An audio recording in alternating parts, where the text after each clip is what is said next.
আসসালামু আলাইকুম সবাইকে। কি অবস্থা সবার? কেমন আছো সবাই? হ্যাঁ, আমি আলহামদুলিল্লাহ ভালো আছি। আর গত সেশন কি সবার মাথায় আছে? আমি চাচ্ছিলাম যে তোমাদের এই যে ক্লাসগুলো আমরা করছি, একটা চ্যাপ্টারের একটা অংশ যে শেষ হয়ে গেল, সেটার পরে যে আমরা প্র্যাকটিস করছি, এই প্র্যাকটিস যেন তোমাদের কনফিডেন্স একটু বাড়ায়। কনফিডেন্স বাড়াই বলতে হচ্ছে, দেখো, গতকালকে যে এমসিকিউ গুলো আমরা সলভ করছি, তার ম্যাক্সিমাম কিন্তু তুমি পারো।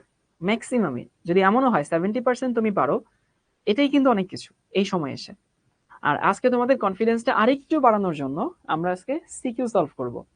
সিকিউ মানে হইতেছে তোমাদের বোর্ড পরীক্ষায় বিগত বছরে এই চ্যাপ্টারের এই অংশ থেকে যে প্রশ্নগুলো আসছিল সেগুলো আমরা দেখার চেষ্টা করব। কেন ভাইয়া, কমন পাওয়ার উদ্দেশ্যে? না, আমাদের উদ্দেশ্য আসলে কমন পাওয়া না। আমাদের উদ্দেশ্য হচ্ছে তোমাদেরকে ওইটা কনফিডেন্স তৈরি করা যে ঠিক আছে, আমরা হচ্ছে পারবো। তোমাদেরকে প্রশ্নের প্যাটার্ন গুলো দেখানো যে এই টাইপের প্রশ্ন এখান থেকে আসতে পারে।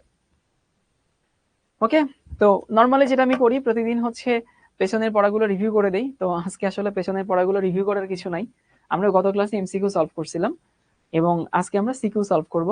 এবং সিকিউ সলভ করার সময় তোমরা যদি খাতায় কিছু লিখতে মন চায় তাহলে লিখবা, চেষ্টা করবা আমার সাথে সাথে হচ্ছে প্রশ্নটা নিজে সলভ করার। আর আমি কিন্তু এখানে প্রশ্নের উত্তর লিখে দিব না, আমি প্রশ্নটা সলভ করাই দিব। ডিফারেন্স আছে কিন্তু দুইটার মধ্যে। একটা হচ্ছে তুমি খাতায় প্রশ্ন যেভাবে লিখো সেগুলো সেভাবে লেখা, এটা এক জিনিস। আরেকটা হচ্ছে ভাইয়া আপনি প্রশ্নটা সলভ করে দেন। তো বিগত বছরে বিভিন্ন বোর্ড পরীক্ষায় আসা সৃজনশীল প্রশ্নের সমাধান। তাহলে তোমাদের আসলে শিখো কিভাবে তোমাদেরকে গ্রুম করছে একটু বলে দেই। দেখো, প্রথমে হচ্ছে আমরা ক্লাস নিছি অনেকগুলো। আমি যদি ক্লাসের কথাই বলি, তুমি ক্লাস করছো এবং সবগুলো টপিক সুন্দর মতো সলভ করানো হয়েছে। ক্লাস করার পরে তুমি কিন্তু বই পড়ছো, আমি তোমাকে বই পড়তে বলছি এবং আশা করি সবাই বইটা পড়ে ফেলছো।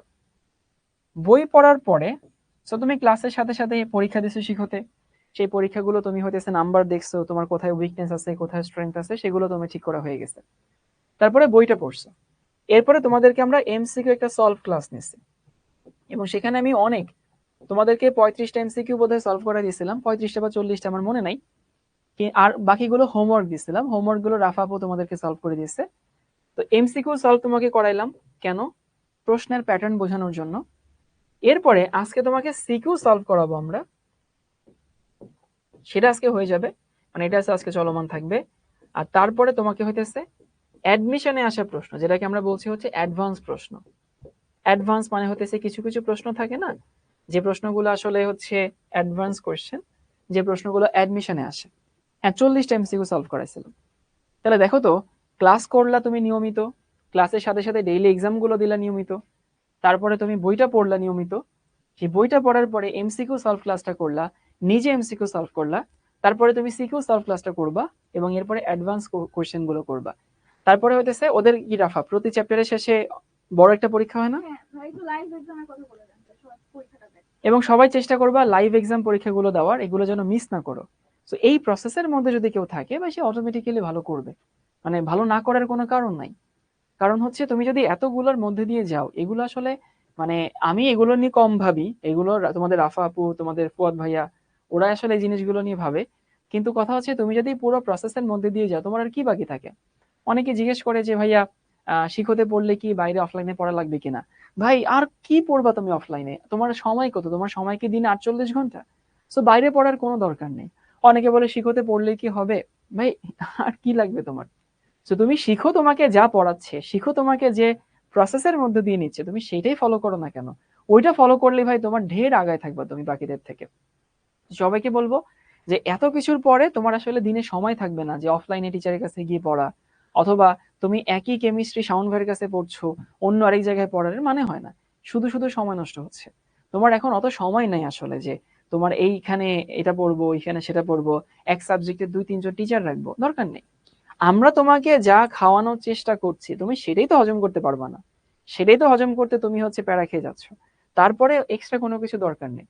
তো যদি এরকম হয়, অনেক সময় আমরা এরকম বলি, কোন একটা প্ল্যাটফর্মে ভর্তি হই, ভর্তি হয়ে সিরিয়াস থাকি না, এই যে তারা যে ক্লাসগুলো করায় অথবা তারা যে হইতেছে সার্ভিস গুলোতে সেগুলো নেই না, নিজের দোষেই নেই না, নিজের হেয়ালি নিজের আলসেমির জন্য নেই না, তার কারণে রেজাল্ট খারাপ হয়। এবং হচ্ছে আমরা দোষ দিয়ে এই অমুক জায়গায় পড়ে লাভ হয় না, তমুক জায়গায় পড়ে লাভ হয় না। আমি এই জন্য শিখর প্রতিটা লঞ্চিং ভিডিওতে বলি, যারা পরিশ্রম করতে চায় তারা আমাদের এখানে আসুক, যারা পরিশ্রম করতে চায় না, যারা পরিশ্রম করতে ভালো লাগে না, যারা শর্টকাটে সফলতা পেতে চায়, ওরা আসলে আমাদের এখানে বলি বা অন্য কোথাও বলি, কোথাও পরে লাভ নেই, আসলে ওরা খারাপ করবে। তো দিন শেষে ভালো করা খারাপ করা এটা তোমার হাতে। তুমি যদি ভালো করতে চাও তুমি ভালো করবা, তুমি যদি ভালো করতে না চাও তাহলে 10টা শাওন ভাইয়া তোমাকে যদি বাসায় গিয়ে পড়ায়, দিন শেষে লাভ হবে না, কিন্তু তোমাকে নিজের পড়াটা পড়তে হবে। তো আমি তোমাকে এখানে সিকিউ সলভ করাই দিলাম, ভাই তোমার কি এই সিকিউ ছাড়া আর কি সিকিউ নাই? মানে এই সিকিউ ছাড়া কি আর সিকিউ আসতে পারে না পরীক্ষা? অবশ্যই আসতে পারে। তোমাকে গত ক্লাসে আমি 40টা করাই দিছি, 10টা মানে করতে বলছি, তো ওইটার বাইরে কি এমসিকিউ নাই? আছে। তোমাকে আমি ক্লাসে যা পড়াই দিছি ওটার বাইরে কি আর পড়াশোনা করা লাগবে না? অবশ্যই লাগবে। তো দিন শেষে তুমি ভালো করবা কি করবা না সেইটা প্ল্যাটফর্ম তোমাকে শুধু হেল্প করে, প্ল্যাটফর্ম তোমাকে দেখাই দেয় যে এই পথে হাঁটতে হবে, কিন্তু হাঁটতে তো তোমাকেই হবে, এটা মাথায় রাখবা সবাই। ঠিক আছে, প্রথম প্রশ্ন দেখো, এটা আসলে ঢাকা বোর্ড 23 সালে।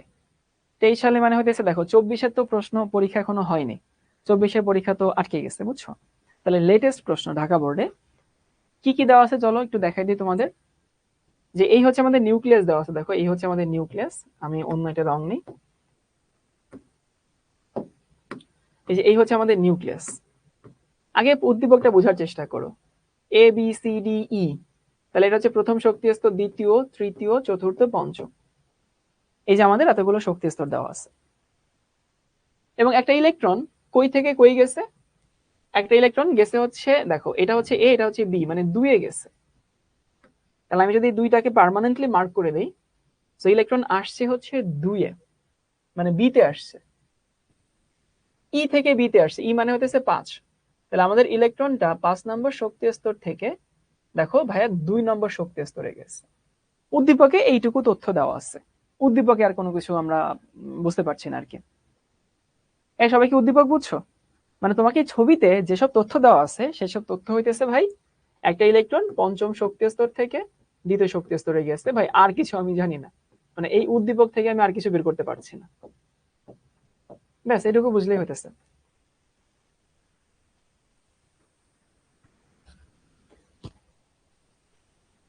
এখন দেখি প্রথম প্রশ্ন, কোয়ান্টাম সংখ্যা কাকে বলে? এই কোয়ান্টাম সংখ্যা কাকে বলে? এটা কি পারবো সবাই? পারবো। আমি লিখে দিচ্ছি না, মুখে মুখে বলে দিচ্ছি, মুখোমুখি কথা বলে দিই। কোয়ান্টাম সংখ্যা হইতেছে যে সংখ্যা দ্বারা একটা ইলেকট্রনের কক্ষপথের আকার, মনে আছে কিনা দেখো, তোমাদেরকে কোয়ান্টাম সংখ্যা ডেফিনেশন পরে লেখাই দিছিলাম, যে কক্ষপথের আকার, উপকক্ষপথের আকৃতি, তারপরে হচ্ছে 3D বিন্যাস এবং ইলেকট্রনের স্পিন প্রকাশ করে, তাকে কোয়ান্টাম সংখ্যা বলা হয়। সো এটা আমি তোমাদেরকে লিখে দিচ্ছি না, আর এটা হইতেছে অন্য টপিক, অন্য টপিক, এটা বাদ দাও এখন। কারণ দেখো একটা সিকিউ তো আসলে একটা সেট, তো একটা সিকিউ যদি একটা সেট হয়, সেই সেটের সব প্রশ্ন তো আমাদের সিলেবাস থেকে আসবে না যেটুকু আমরা পড়ছি, তো এটা দ্রাব্যতার পার্ট থেকে আসছে, এটা আমরা এখন আপাতত সলভ না করি। কোয়ান্টাম সংখ্যা সমূহের মান হিসাব করে ডি শক্তি স্তরের ইলেকট্রন সংখ্যা নির্ণয় করো। এই কোয়ান্টাম সংখ্যা সমূহের মান হিসাব করে ডি, এই কাঁচা বাচ্চারা ডি মানে কত? ডি মানে চতুর্থ শক্তি স্তর না? তাহলে তোমাকে বলছে কোয়ান্টাম সংখ্যা হিসাব করে ডি শক্তি স্তর। গ নম্বর প্রশ্ন খেয়াল করো, কোয়ান্টাম সংখ্যা দিয়ে করতে হবে কিন্তু, ডি শক্তি স্তরের ইলেকট্রনের সংখ্যা নির্ণয় করো। তাহলে ডি শক্তি স্তর মানে কাঁচা বাচ্চারা কোনটা? চতুর্থ শক্তি স্তর। এইবার ভাইয়া আমি তো শর্টকাট জানি, 9-10-এ আমাকে স্যার আমার শর্টকাট শেখাইছে, তাহলে আমি 2n² দিয়ে করব। 2n² মানে কত? 2 × 4 তার স্কোয়ার, তার মানে কয়টা দাঁড়ায়? 32টা। এটা করলে তুমি নাম্বার পাবা? ওই যে রিপা অলরেডি আমাকে আনসার বলে দিছে 32। এটা করলে কি নাম্বার দিবে স্যাররা? কি মনে হয়? এটা করলে স্যাররা নাম্বার দিবে না। কেন নাম্বার দিবে না? স্যাররা কি বলে দিছে দেখো, কোয়ান্টাম সংখ্যা ব্যবহার করে। আরেকটা জিনিস বলে দেই, তোমার তো একটা বিবেক বলে কিছু আছে, তাই না? 3টা মার্কস তোমাকে স্যার দিবে, মানে স্যার তোমাকে 3টা মার্কস দিবে, তুমি এইটুকু করে দিবা, তোমার কি বিবেকে আটকায় না? হ্যাঁ, যে আমি এইটুকু করে 3টা নাম্বার পাবো। তো বিবেকের তাড়নায় হইলেও সবাই একটু বের করে করে দেখাবা, বিবেকের তাড়না থেকে। যদি এখানে নাও বলতো কোয়ান্টাম সংখ্যা দিয়ে দেখাও, তারপরও কোয়ান্টাম সংখ্যা দিয়ে এরপরে দেখাবা। সো আমরা বিবেকের তাড়না থেকে এই শর্টকাটটা করব না, বুঝছো? মানে তোমাকে আসলে বিস্তারিত দেখাইতে হবে। বিস্তারিত কি শোনো, আমি তোমাদেরকে নর্মালি দেখাচ্ছি, বাট এক্সামে তুমি ছক করে দেখাবা। সো এক্সামে ছক করে কেমনে দেখাবা সেটা একটু বলে দেই। ছকটা হইতেছে অনেকটা এরকম, মানে এক্সামে স্যাররা এরকম ছক চাই। দাঁড়া আমি একটু অন্য স্লাইডে দেখাই। এবং অনেক স্যার আছে যারা ছক না দিলে কেন জানি নাম্বার দেয় না, আল্লাহ মাহবুব জানে যে ওনারা কি চিন্তা করে। এরকম অনেক স্যার আছে দেখবা ছক না আঁকলে নাম্বার দিবে না। তো আমি তোমাদের ছক এঁকে দেখাই, জিনিসটা খুবই লেম, কিন্তু স্যাররা এটা আসলে বলে।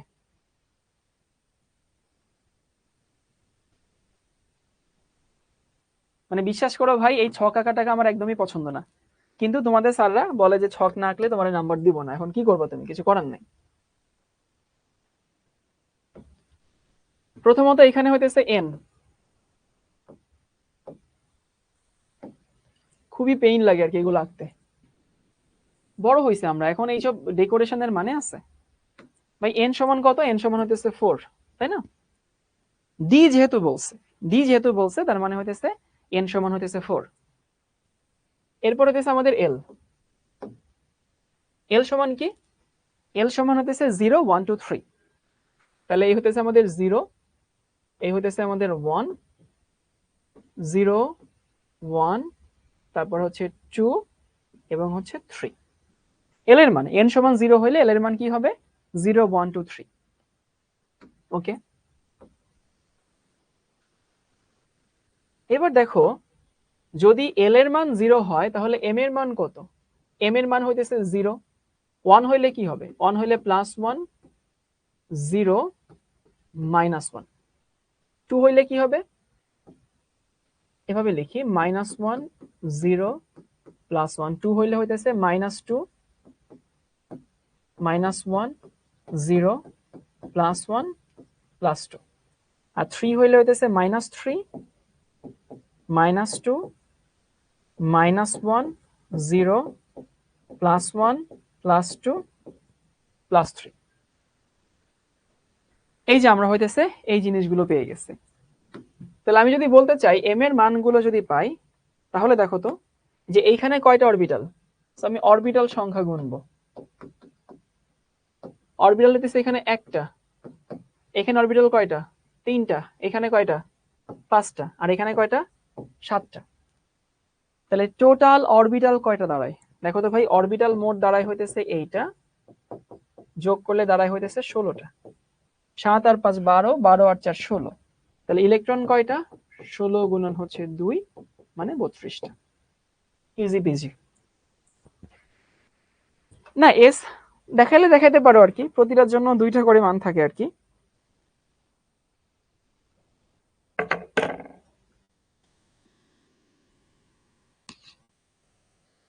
ওকে, তাহলে আমরা কি দাঁড়ালো? আমাদের দাঁড়ালো তাহসিনা বলছে কলেজে স্যারা নাম্বার দেয় না, কোনো কোনো কলেজের টিচাররা যারা গোড়া টাইপের ওনারা নাম্বার দেয় না। তাহলে আমাদের এটা হয়ে গেছে কোয়ান্টাম সংখ্যা কাকে বলে।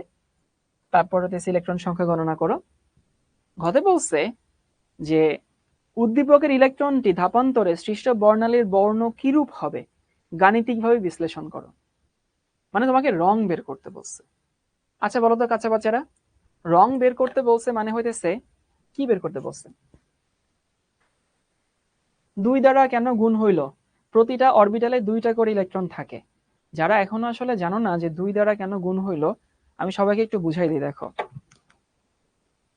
এন এর মান 4 হইলে এল এর মান হইতেছে n-1 থেকে শুরু করে 0, মানে 3 2 1 0। এল এর মান যা হয় এম এর মান মাইনাস ওইটা 0 থেকে প্লাস সহ যায়। তাহলে 0-র জন্য 0, 1-এর জন্য -1 প্লাস 0। তো যারা আসলে এটা বুঝতেছো না, এটা আসলে আমরা বহুবার সলভ করছি, তাদের ক্লাসে ঘাটতি আছে, পড়াশোনায় ঘাটতি আছে, তারা আবার পড়াশোনাটা আবার করে আসবে, বুঝছো? ঘরে বলছে বর্ণ কিরূপ হবে, তার মানে ভাইয়া দিন শেষে আসলে তোমাকে ল্যামডা বের করতে বলছে। এই হচ্ছে আমাদের ল্যামডা। তুমি যদি এইটা বের করো, দিন শেষে তোমার আনসার হয়ে যাবে। বুঝতে পারো আসলে। এবং কই থেকে কই নামছে শিখাইলাম তোমাদের, যে ইলেকট্রন নামছে হচ্ছে 5 থেকে 2 এ, তাই না? এটা তো আমরা দেখেই ফেলছি। তাহলে চলো হিসাব করি। রিডবার্গ ইকুয়েশন কি? 1/λ সমান 10, বা ইকুয়েশনটা লিখে দেই, RH ইন্টু 1/n লো তার স্কোয়ার মাইনাস 1/n হাই তার স্কোয়ার। এবং দেখো এটা কি পরমাণু, ওই যে খেয়াল করছো হাইড্রোজেন পরমাণু একদম মানে কি বলে ওই যে মাইক্রো সাইজে লেখা আছে। সো এখানে হাইড্রোজেন পরমাণু মানে কি জেড স্কোয়ারের মান হয় 1। তো জেড স্কোয়ারের মান যদি 1 হয় তাহলে তো জেড স্কোয়ার না লিখলেই হয়। অর্থাৎ কি থাকে এখানে 1/λ সমান 10 96 78। ওকে, তারপরে হইতেছে এখানে কি দাঁড়ায়, এখানে দাঁড়ায় হইতেছে 1/2 তার স্কোয়ার মাইনাস 1/5 তার স্কোয়ার। আমি জেড স্কোয়ার লিখলাম না, জেড স্কোয়ার লেখাটা খুব ইজি পিজি হবে। সো হিসাব নিকাশ যদি করি ল্যামডার মানটা কি থাকে, ল্যামডার মান থাকে হইতেছে 10 96 78 গুণন 1 হইতেছে 4 মাইনাস 1 হচ্ছে 25, 1 ভাগ হচ্ছে আনসার। সো ল্যামডা সমান থাকে হইতেছে 4.34 ইন্টু 10⁻⁻5। এটা কিসে আসে ভাইয়া, সেন্টিমিটারে আসে তাই না? তো সেন্টিমিটারে যে আসে মানে সেন্টিমিটারে যে আসে এটাকে তো আমরা নিব ন্যানোমিটারে, কারণ রং তো আমরা ন্যানোমিটারে চিনি।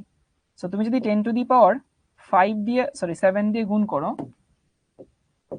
তাহলে এখানে কি দাঁড়ায় 434 এত ন্যানোমিটার। এই 434 ন্যানোমিটার এটা কোন রং, এটা হচ্ছে ব্লু। বা 434 কি ব্লু না ভায়োলেট, এটা হচ্ছে ভায়োলেট তাই না, 400 ভায়োলেট। শোনো যারা ক্লাস না করে সিকিউ, মানে সবাইকে একটু বলে দিই এটা হচ্ছে আমাদের সিকিউ প্রবলেম সলভিং। সো ওদের প্রায় 12টা বা 15টা ক্লাস নেওয়ার পরে এইটা ক্লাসটা হচ্ছে। সো তুমি ফার্স্ট ক্লাসে এসে এটা তুমি বুঝবা না, এটা বোঝার কথাও না। সো এই জন্য তুমি এই ক্লাসে বোঝার চেষ্টাও করো না। আর তারপরে বলতেছি হইতেছে যারা আসলে শুধু ক্লাস করছো কিন্তু বই পড়ো নাই তারাও বুঝবা না। তো এই জন্য বলতেছি যারা ক্লাসগুলো করো নাই, আজকে প্রথম ভর্তি হয়েছে বা 2টা 3টা ক্লাস করছো, তারা হইতেছে ক্লাস থেকে লিভ নিয়ে নাও, আগের ক্লাসগুলো করে তারপরে এই ক্লাসটা করো। যারা পড়ো নাই পিছাই গেছো তাদেরকেও বলবো চাইলে থাকতে পারো, যতদূর বুঝো আর কি ততদূর বোঝার চেষ্টা করো, যদি বুঝতে পারো ভালো, বুঝতে না পারলে কোনো সমস্যা নেই, বাট চেষ্টা করো হচ্ছে বুঝার। 434 ন্যানোমিটার এইটা আসলে কি 300 থেকে 400, এটা ভায়োলেটই হবে আর কি। জুবাইর বলছে 10⁹ হলো না কেন, জুবাইর মিটার থেকে ন্যানোমিটার হইলে 10⁹ হয়তো, কিন্তু এখানে তো সেন্টিমিটার থেকে ন্যানোমিটার, 10⁵ হবে, ইজি বিজি জিনিস। প্রথম প্রশ্ন ডান, পরের প্রশ্ন।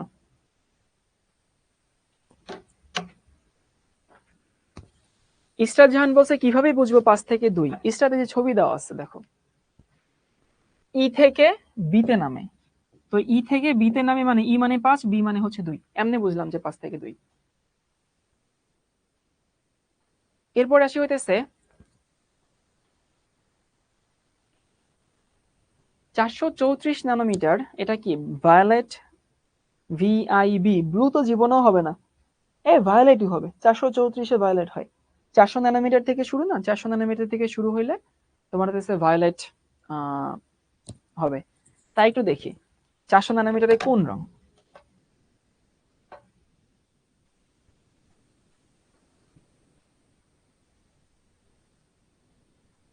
434 ন্যানোমিটার,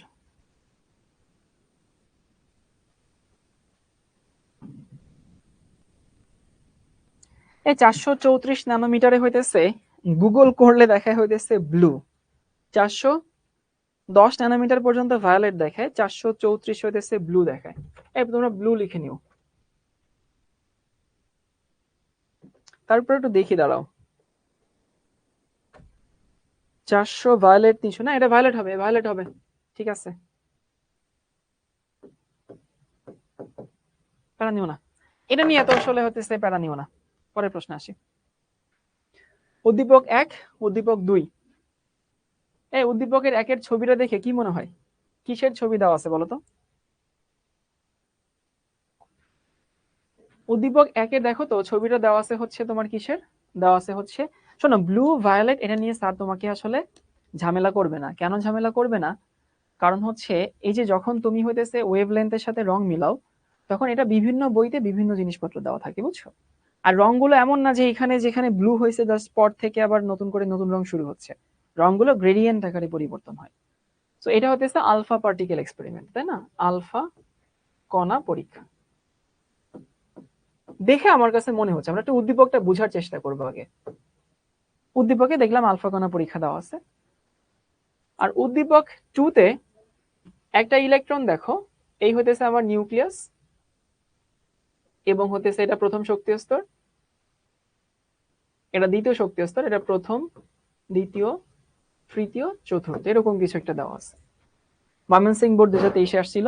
সংকরায়ন কাকে বলে এটা আমাদের এই চ্যাপ্টার না, সো এটা অন্য চ্যাপ্টারের জিনিস, বাদ দিয়ে আমরা গ্রিন কেমিস্ট্রি প্রয়োজনীয়তা, এটা আমাদের অন্য চ্যাপ্টারের জিনিস। 1 নং উদ্দীপকের সাহায্যে প্রস্তাবিত পরমাণু মডেলটি বর্ণনা করো। তার মানে ভাইয়া এখানে তোমাকে আসলে কি বলছে দেখো তো, রাদারফোর্ড মডেলে স্বীকার্য না?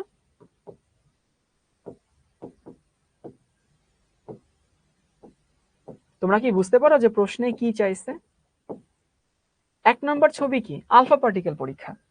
আলফা পার্টিকেল পরীক্ষায় কি দেওয়া আছে? রাদারফোর্ড পরমাণু মডেল দেওয়া আছে। তাহলে এখানে যে পরমাণু মডেল দেওয়া আছে সেই পরমাণু মডেলটা আসলে তোমাকে বর্ণনা করতে বলছে। তাহলে ভাই দিন শেষে তোমাকে কি থাকে? রাদারফোর্ড পরমাণু মডেলের স্বীকার্য লিখতে বলছে। এটা কি পারা যাবে? এটা কি তোমার কলেজের জিনিস নাকি 9-10 এর জিনিস ভাই? তো আমি সবাইকে লিখে দিচ্ছি এটা পারবো, আমি এটা লিখে তোমাকে সময় নষ্ট করাচ্ছি না। রাদারফোর্ড মডেলে কি কি বলছে ভাই? প্রথমত বলছে যে পরমাণুর খুবই ছোট একটা নিউক্লিয়াস থাকে, নিউক্লিয়াস পরমাণুর সমস্ত ভর থাকে, নিউক্লিয়াসে পজিটিভ চার্জ থাকে, নিউক্লিয়াসকে কেন্দ্র করে ইলেকট্রনগুলো সৌরজগতের মতো পরিভ্রমণ করে, এরকম ব্লা ব্লা আগডুম বাগডুম অনেক কিছু দেওয়া আছে। তোমাকে রাদারফোর্ড মডেলের স্বীকার্যগুলো এখানে লিখতে হবে। 5টা লিখবা, বা হ্যাঁ 5টা লিখলে হচ্ছে স্ট্যান্ডার্ড। সুন্দর করে 5টা স্বীকার্য লিখে দিবা, স্যার তোমাকে ফুল মার্কস দিয়ে দিবে। এখানে কিন্তু তোমাকে ওই পর্যবেক্ষণ লিখতে বলেনি কিন্তু, যে ভাইয়া ম্যাক্সিমাম আলফা কণা সরাসরি হইতেছে চলে যায়, খুব কম সংখ্যক আলফা কণা দিক পরিবর্তন করে, এগুলো কিন্তু লেখা যাবে না। জাস্ট স্বীকার্য, পর্যবেক্ষণ না। আমাকে পরমাণু মডেল চাইছে, আমাকে এটা চাইনি যে হইতেছে কি বলে আলফা পার্টিকেল পরীক্ষায় কি কি হয়েছিল, এটা কিন্তু আমাকে চাইনি। তুমি শুধু হচ্ছে আমাকে লিখবা, স্বীকার্যগুলো লিখবা। ঘতে বলি 2 নং উদ্দীপকের এ এবং বি এর মধ্যে কোন বর্ণালী তরঙ্গ দৈর্ঘ্য দীর্ঘতম হবে গাণিতিকভাবে বিশ্লেষণ দাও। দেখো আমাকে 2টা বর্ণালী দেওয়া আছে, ইলেকট্রন 2 রকম ভাবে গেছে। কিরকম সেটা? এতে হচ্ছে এটা হচ্ছে আমাদের প্রথম শক্তি স্তর 1।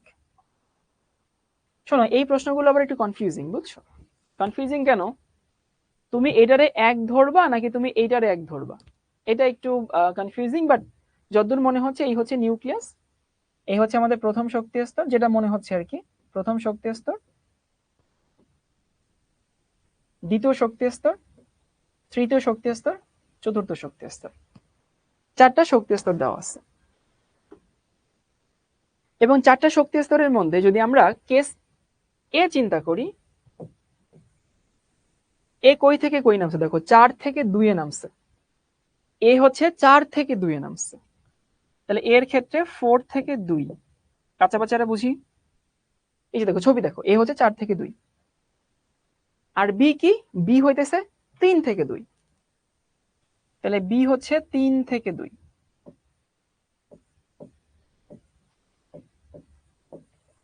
প্রশ্নের 90% তোমার এখানে সমাধান হয়ে গেল।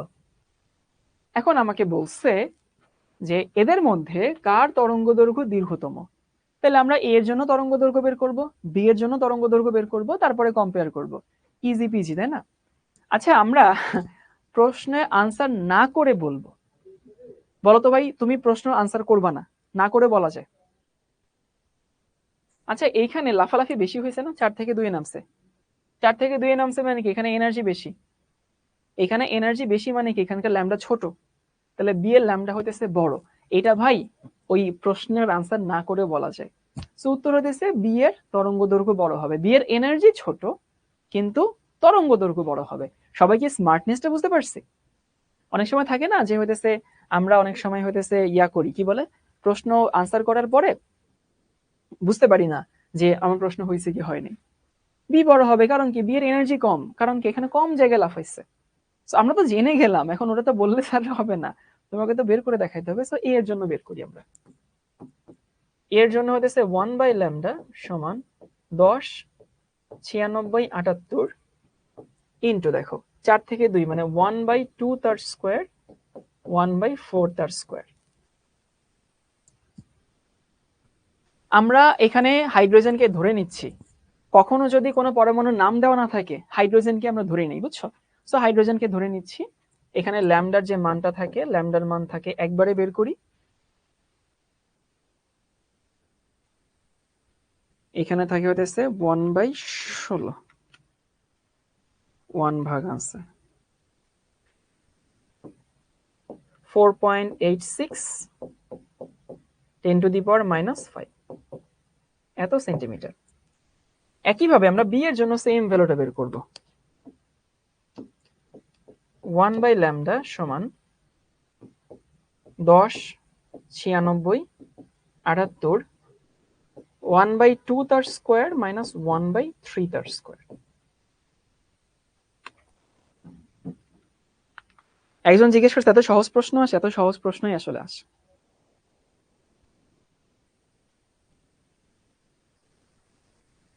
এখানে থাকে হতেছে এইটা 6.56 10⁻⁻5 সেন্টিমিটার। তাহলে আমরা বুঝেই গেছি ভাই কি হবে, বি এর বড় হবে। এবং তোমার অঙ্ক যদি এখানে এমন হইতো যে এটা যদি এমন হইতো যে ছোট হইতো, তাহলে তুমি বুঝে নিতে তোমার অঙ্ক হয়নি। এই ইজি পিজি লেমন স্কুইজি না, বলো তো? দিন শেষে বললামই তো, তুমি যদি শিখো সাথে আগাও। এই প্রশ্নগুলো ভাই রিসেন্টলি আসা প্রশ্ন। এটা ময়মনসিংহ বোর্ড 23 আসছিল, আগে এটা ঢাকা বোর্ড 23 আসছিল। আচ্ছা শোনো, যারা হচ্ছে নতুন জয়েন করছো, যেমন সাদিয়া একজন স্প্যামিং করেই যাচ্ছে। সাদিয়া প্রথমত হচ্ছে কাজ স্প্যামিং করা যাবে না। দ্বিতীয় কাজটা হচ্ছে তুমি প্রথমে ক্লাস শুরু করো, উইকে অন্তত 5টা করে ক্লাস করবা। উইকে 5টা করে ক্লাস করবা। 5টা করে ক্লাস করে ক্লাসে কি করতে হবে সেটা আমি প্রতি ক্লাসে বলে দিচ্ছি, যে কোন ক্লাসের পরে বই পড়তে হবে, কোন ক্লাসের পরে বই পড়বা না। সো তুমি উইকে 5টা করে ক্লাস দেখো, দেখবা আস্তে আস্তে এগুলো সলভ হয়ে যাবে। সৃজনশীল প্রশ্ন কত 3, এটা ময়মনসিংহ বোর্ড 23। এ বলে কিছু একটা দেওয়া আছে আর এক্স বলে কিছু একটা দেওয়া আছে। আচ্ছা এক্স পরমাণুটা কি বলতো? আগে সবসময় বলছি উদ্দীপকটা বুঝতে হবে, উদ্দীপক না বুঝলে হবে না। এক্সটা হইতেছে কপার। এই বুঝি ভাইয়া, কি দেখে বুঝলেন? আপনি কি জাদু জানেন? আমি কি জাদু জানি? হুম, কপার কি দেখে বুঝছি? ওই যে 29 দেওয়া আছে, দাঁড়া আমি অন্য রংটা নেই।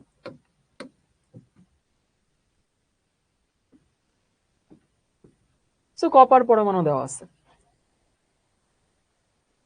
আর এইখানে এ দেওয়া আছে, জাল টাকা, আসল টাকা, বি এবং সি আচ্ছা ঠিক আছে। তো এ আছে, বি আছে, সি আছে, কি যে দেওয়া আছে আমি এটা আপাতত ধরো বের করতে পারছি না আসলে। মানে এ বি সি কি জিনিস বের করতে পারছি না। প্রশ্ন পড়ি, ভর ক্রিয়ার সূত্র লিখো, এটা অন্য চ্যাপ্টার। ফ্লোরিন সর্বাধিক তড়িৎ ঋণাত্মক মৌল ব্যাখ্যা করো, এটা অন্য চ্যাপ্টার, পরের চ্যাপ্টার আর কি। তো এগুলো আমাদের এখন কনসার্ন না, আমরা এখানে আসি। এক্স পরমাণুর ইলেকট্রনের বিন্যাস আহ্বায়ক নীতির ব্যতিক্রম কেন, ব্যাখ্যা করো। এই তোমরা এখন আমাকে দেখতে পাচ্ছ না, আমার ছায়া দেখতে পাচ্ছ। তো দেখো তো অনেকটা ভূত ভূত লাগে কিনা।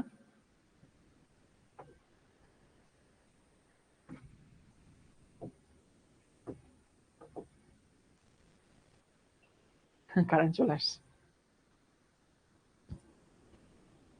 আচ্ছা এক্স পরমাণুর ইলেকট্রন বিন্যাস আহ্বায়ক নীতি মানে না।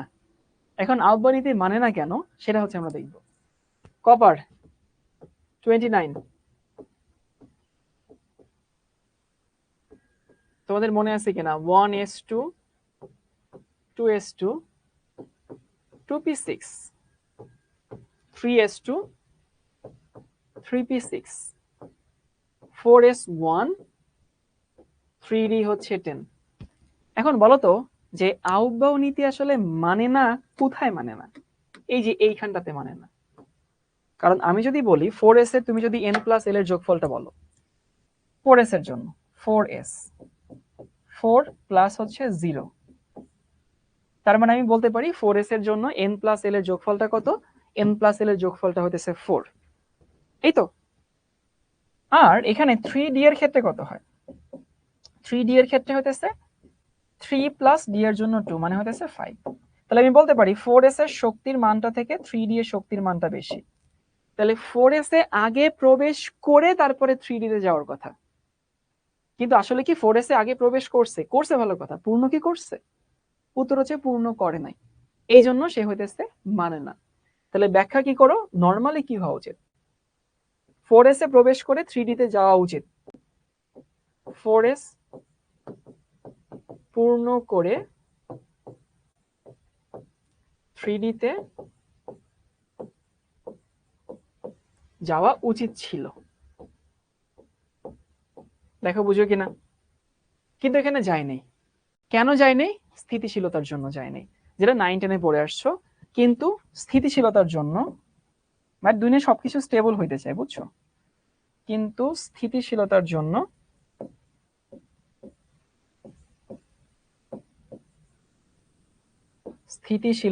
স্থিতিশীলতা মানে ডি এর উপরে 10 আর কি, জন্য ব্যতিক্রম হয়। এই তো আমাদের কাহিনী শেষ। বিশ্বাস করো ভাই, পৃথিবীতে যত ঘটনা ঘটে সব ঘটনাগুলো স্থিতিশীলতার জন্যই ঘটে। তুমি পড়াশোনা কেন করছো, তুমি পড়াশোনা করছো লাইফে সেটেল হওয়ার জন্য না, এটা কি সেটেল হওয়া মানে তো স্থিতিশীল হওয়া, ভালো রেজাল্ট করবা, ভালো একটা জব করবা, ভালো চাকরি করবা, ভালো স্যালারি পাবা, ভালো বিয়ে শাদী করবা, এই তো, এটাই কিন্তু আমরা স্থিতিশীলতা বলি। তো দিন শেষে নদী, ওই যে ধরো মানে তুমি কেন পড়াশোনা করো, নদীতে কেন নৌকা যায়, মাঝি কেন গান গায়, রিক্সাওয়ালা কেন রিক্সা চালায়, এন্ড অফ দ্য ডে কাজ একটাই, সেটা কি চাই, সবাই স্থিতিশীলতা মেনে চলে। 4s ইলেকট্রন সংখ্যা পূর্ণ করার চেষ্টা করেন আব্দুল আজিজ, না 4s ইলেকট্রন সংখ্যা পূর্ণ করার চেষ্টা করে না, নেচারে ক্রোমিয়াম বা কপার এই দুটো তুমি যেভাবে দেখো সেভাবেই থাকো। এই বুঝিয়াছি সবাই। এরপরে পরের প্রশ্নটা যাই। ঋত্বিক বলছে 10, 96, 78 এটা কিসের মান, আই হাই ঋত্বিক, 10, 96, 78 হতেছে রিডবার্গ ইকুয়েশনের মান। অবশ্য তুমি ক্লাসগুলো করো নাই, ক্লাসগুলো করে আসো, দেখি একটু বোঝার চেষ্টা করি। এ এ হচ্ছে কিছু একটা জিনিস, মানে আসলে উদ্দীপকটা বোঝা যাচ্ছে না, আমি আসলে এখানে কি বলছে, বি এবং সি রশ্মির তরঙ্গ দৈর্ঘ্য, বি এবং সি রশ্মির তরঙ্গ দৈর্ঘ্য কোন তাড়িৎচুম্বকীয় বিকিরণ অঞ্চলের হবে, কারণ সহ বিশ্লেষণ করো। তার মানে এ মানে হইতেছে আমার ইউভি, দেখো জালটাকে আমরা শনাক্ত করি কি দিয়ে, ইউভি দিয়ে না, সো এ হচ্ছে ইউভি রে, এখানে আমাকে দিয়ে দেওয়া আছে 200 থেকে 375 ন্যানোমিটার। সো আমি জানি যে হইতেছে 300 বা 400 নিচে হইলে সেটা ইউভি হয়। তো এ হচ্ছে ইউভি, আমি জাল টাকা দিলাম, জাল টাকা দিয়ে বি এবং সি, এবং দেখো বিকিরিত রশ্মি, তো জাল টাকায় আমরা যদি দেই তাহলে সেখানে কি হবে, মনে আছে প্রতিপ্রভা দেখা যায়, তো প্রতিপ্রভা দেখা যায় মানে হইতেছে সেটা তুমি খালি চোখে দেখো। তাহলে জাল টাকা বলি বা আসল টাকা বলি, এরা আসলে কি হবে, বি এবং সি দৃশ্যমান অঞ্চলের পড়বে না,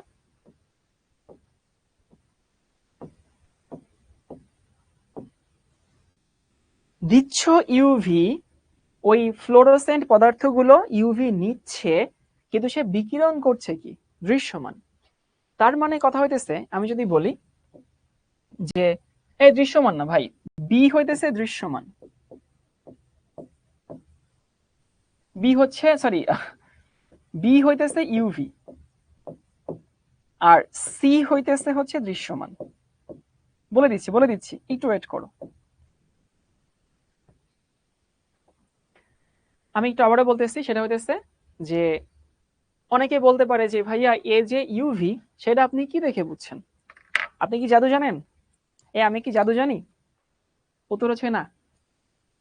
এ যে ইউভি, রিয়ামণি বলছে আমি উদ্দীপক বুঝতে পারছি না, রিয়ামণি হ্যাঁ উদ্দীপকটা বোঝাই দিচ্ছে এখন, এটার উদ্দীপক বোঝাটা আসলে একটু কঠিন। প্রথমত অনেক ভাবে বোঝানো যায়, কিরকম? 1। তুমি কি এটা জানো না জাল টাকা কি দিয়ে শনাক্ত করে? আগে বলো, এটা জানো কিনা? জাল টাকা শনাক্ত কিভাবে করে সেটা কি তুমি জানো? উত্তর হচ্ছে হ্যাঁ, তুমি জানো। তাহলে যেহেতু এখানে জাল টাকার কথা বলে দেওয়া আছে, জাল টাকা আসল টাকা, সো জাল টাকা শনাক্তকরণে যে ইউভি ব্যবহৃত হয় সেখান থেকে আমি বুঝছি এ হচ্ছে ইউভি।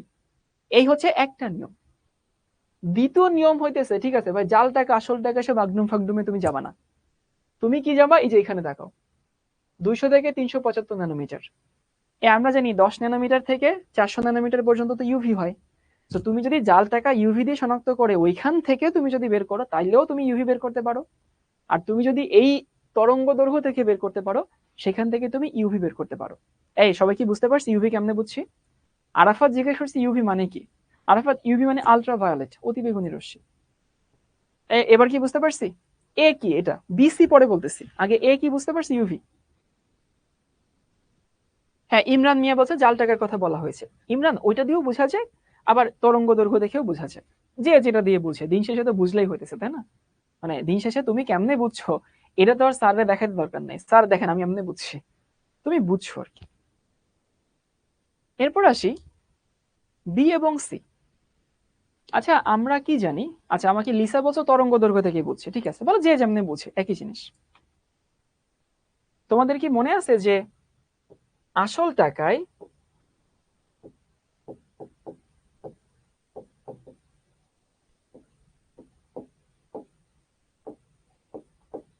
যেটা অরিজিনাল টাকা, সেই অরিজিনাল টাকায় কি থাকে?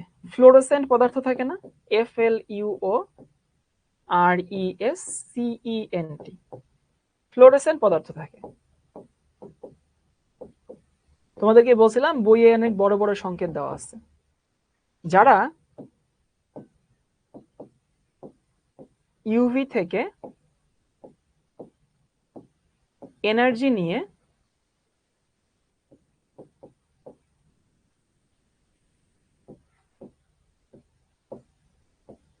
ইউভি থেকে এনার্জি নিয়ে কি দেখায়? ফ্লোরোসেন্স দেখায়। FLUORESCENC। ফ্লোরোসেন্স মানে কি? ফ্লোরোসেন্স মানে হচ্ছে দৃশ্যমান, যেটা আমরা দেখি জল জল করে জ্বলতে থাকে। তুমি খালি চোখে দেখো, তাহলে কাহিনী কি দেখো, আসল টাকায় ফ্লোরোসেন্ট পদার্থ থাকে যারা ইউভি থেকে এনার্জি নিয়ে, মানে সে ইউভি থেকে এনার্জি নেয়, নিয়ে সে ফ্লোরোসেন্স দেখায়। ওকে, তার মানে কি তুমি আসল টাকায় তুমি যেটা দেখতে পাচ্ছ সি, সেটা কিন্তু দৃশ্যমান আলো। সবাইকে এটা বুঝিয়ে যাচ্ছি কাজে বাচ্চারা? আবারও বলতেছি, আসল টাকায় ফ্লোরোসেন্ট পদার্থ থাকে। তাহলে আসল টাকায় যদি ফ্লোরোসেন্ট পদার্থ থাকে, সে ইউভি থেকে শক্তি নেয়, নিয়ে আমার চোখে দৃশ্যমান আলো পাঠাইতেছে। তার মানে সিটা হইতেছে যে এটা হইতেছে আমাদের দৃশ্যমান। এবার দেখি বি। বি মানে জাল টাকায়। জাল টাকায় কি কোনো কিছু থাকে? কাগজ ছাড়া জাল টাকার কিছু থাকে না। কাগজ ছাড়া জাল টাকায় তুমি কিছুই পাবা না। জাল টাকায় জাস্ট একটা সিম্পল কাগজ থাকে। তাহলে ভাই তুমি যে ইউভি দিছো, সেই ইউভি তো ইউভির মতোই থাকবে, তাই না? ওখানে তার কোনো ফিল্টার নাই, ওইখানে তার কোনো স্পেশাল কিছু নাই। তার মানে আমি বলতে পারি জাল টাকায় তো ওরকম কিছুই থাকে না। তো আমি যদি ইউভি পাঠাই, ও ইউভি রাখবে, ও অন্য কিছুতে কনভার্ট করতে পারবে না। তার মানে হইতেছে এই বিটা হইতেছে আমাদের ইউভি থাকবে। এবার কি কাঁচা বাচ্চারা বুঝতে পারছি?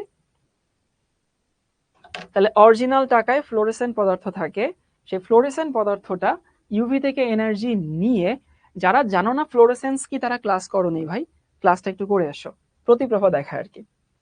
আবারও বলতেছি, যারা ফ্লোরেসেন্স কি বুঝতেছো না, এটা ইউভি কেন বুঝতেছো না, জাল টাকায় কেন এরকম হয় না বুঝতেছো না, তারা অবশ্যই ক্লাস করো নাই। আর ক্লাস না করে এসে আমি আবারও বলতেছি এই ক্লাসটা তুমি বুঝবা না, এই ক্লাসটা বুঝার কথাও না, তাই না? ওকে, অল ক্লিয়ার। সো এটা সিটা হইতেছে অরিজিনাল টাকার ছিল, বিকৃত রশ্মি ছিল, এটা দৃশ্যমান হবে। বিটা কিছুই পরিবর্তন হয়নি, যা পাঠাইছে ওটাই বের হয়েছে। ওকে, এরপরে দেখি হতেছে খুলনা, এটা কুমিল্লা বোর্ড 2022। চলো উদ্দীপকটাকে বুঝি।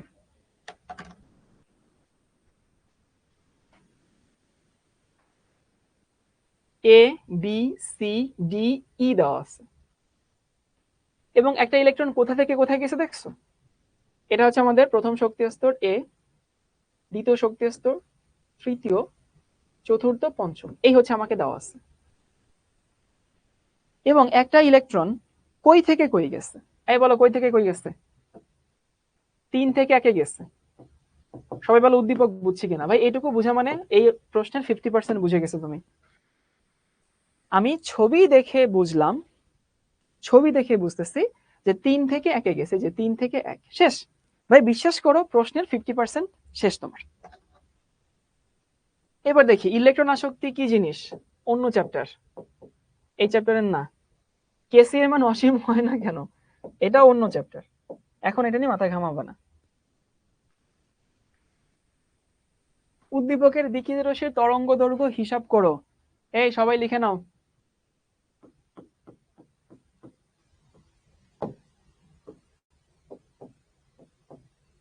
এটা লিখবা।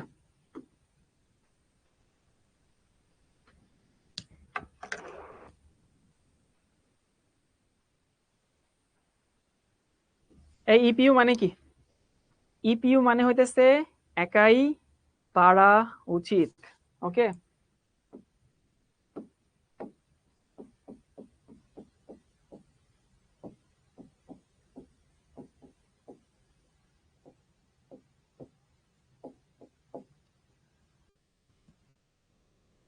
এটা আমি করে দিব।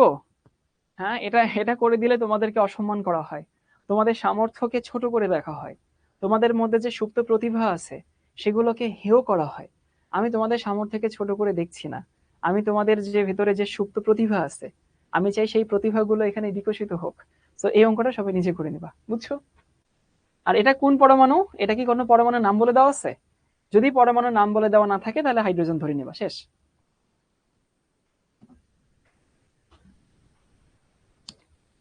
ই শেলে 32টির বেশি ইলেকট্রন থাকতে পারে না, কোয়ান্টাম সংখ্যার আলোকে বিশ্লেষণ করো। ওকে, সো কোয়ান্টাম সংখ্যার আলোকে বিশ্লেষণ করো, ই শেলে 32টির বেশি ইলেকট্রন থাকতে পারে না। অনেকে অলরেডি আমাকে আনসার বের করে দিয়েছে। এই ই শেল মানে কততম শেল বলো তো? ই শেল মানে হইতেছে পঞ্চম শক্তি স্তর, তাই না?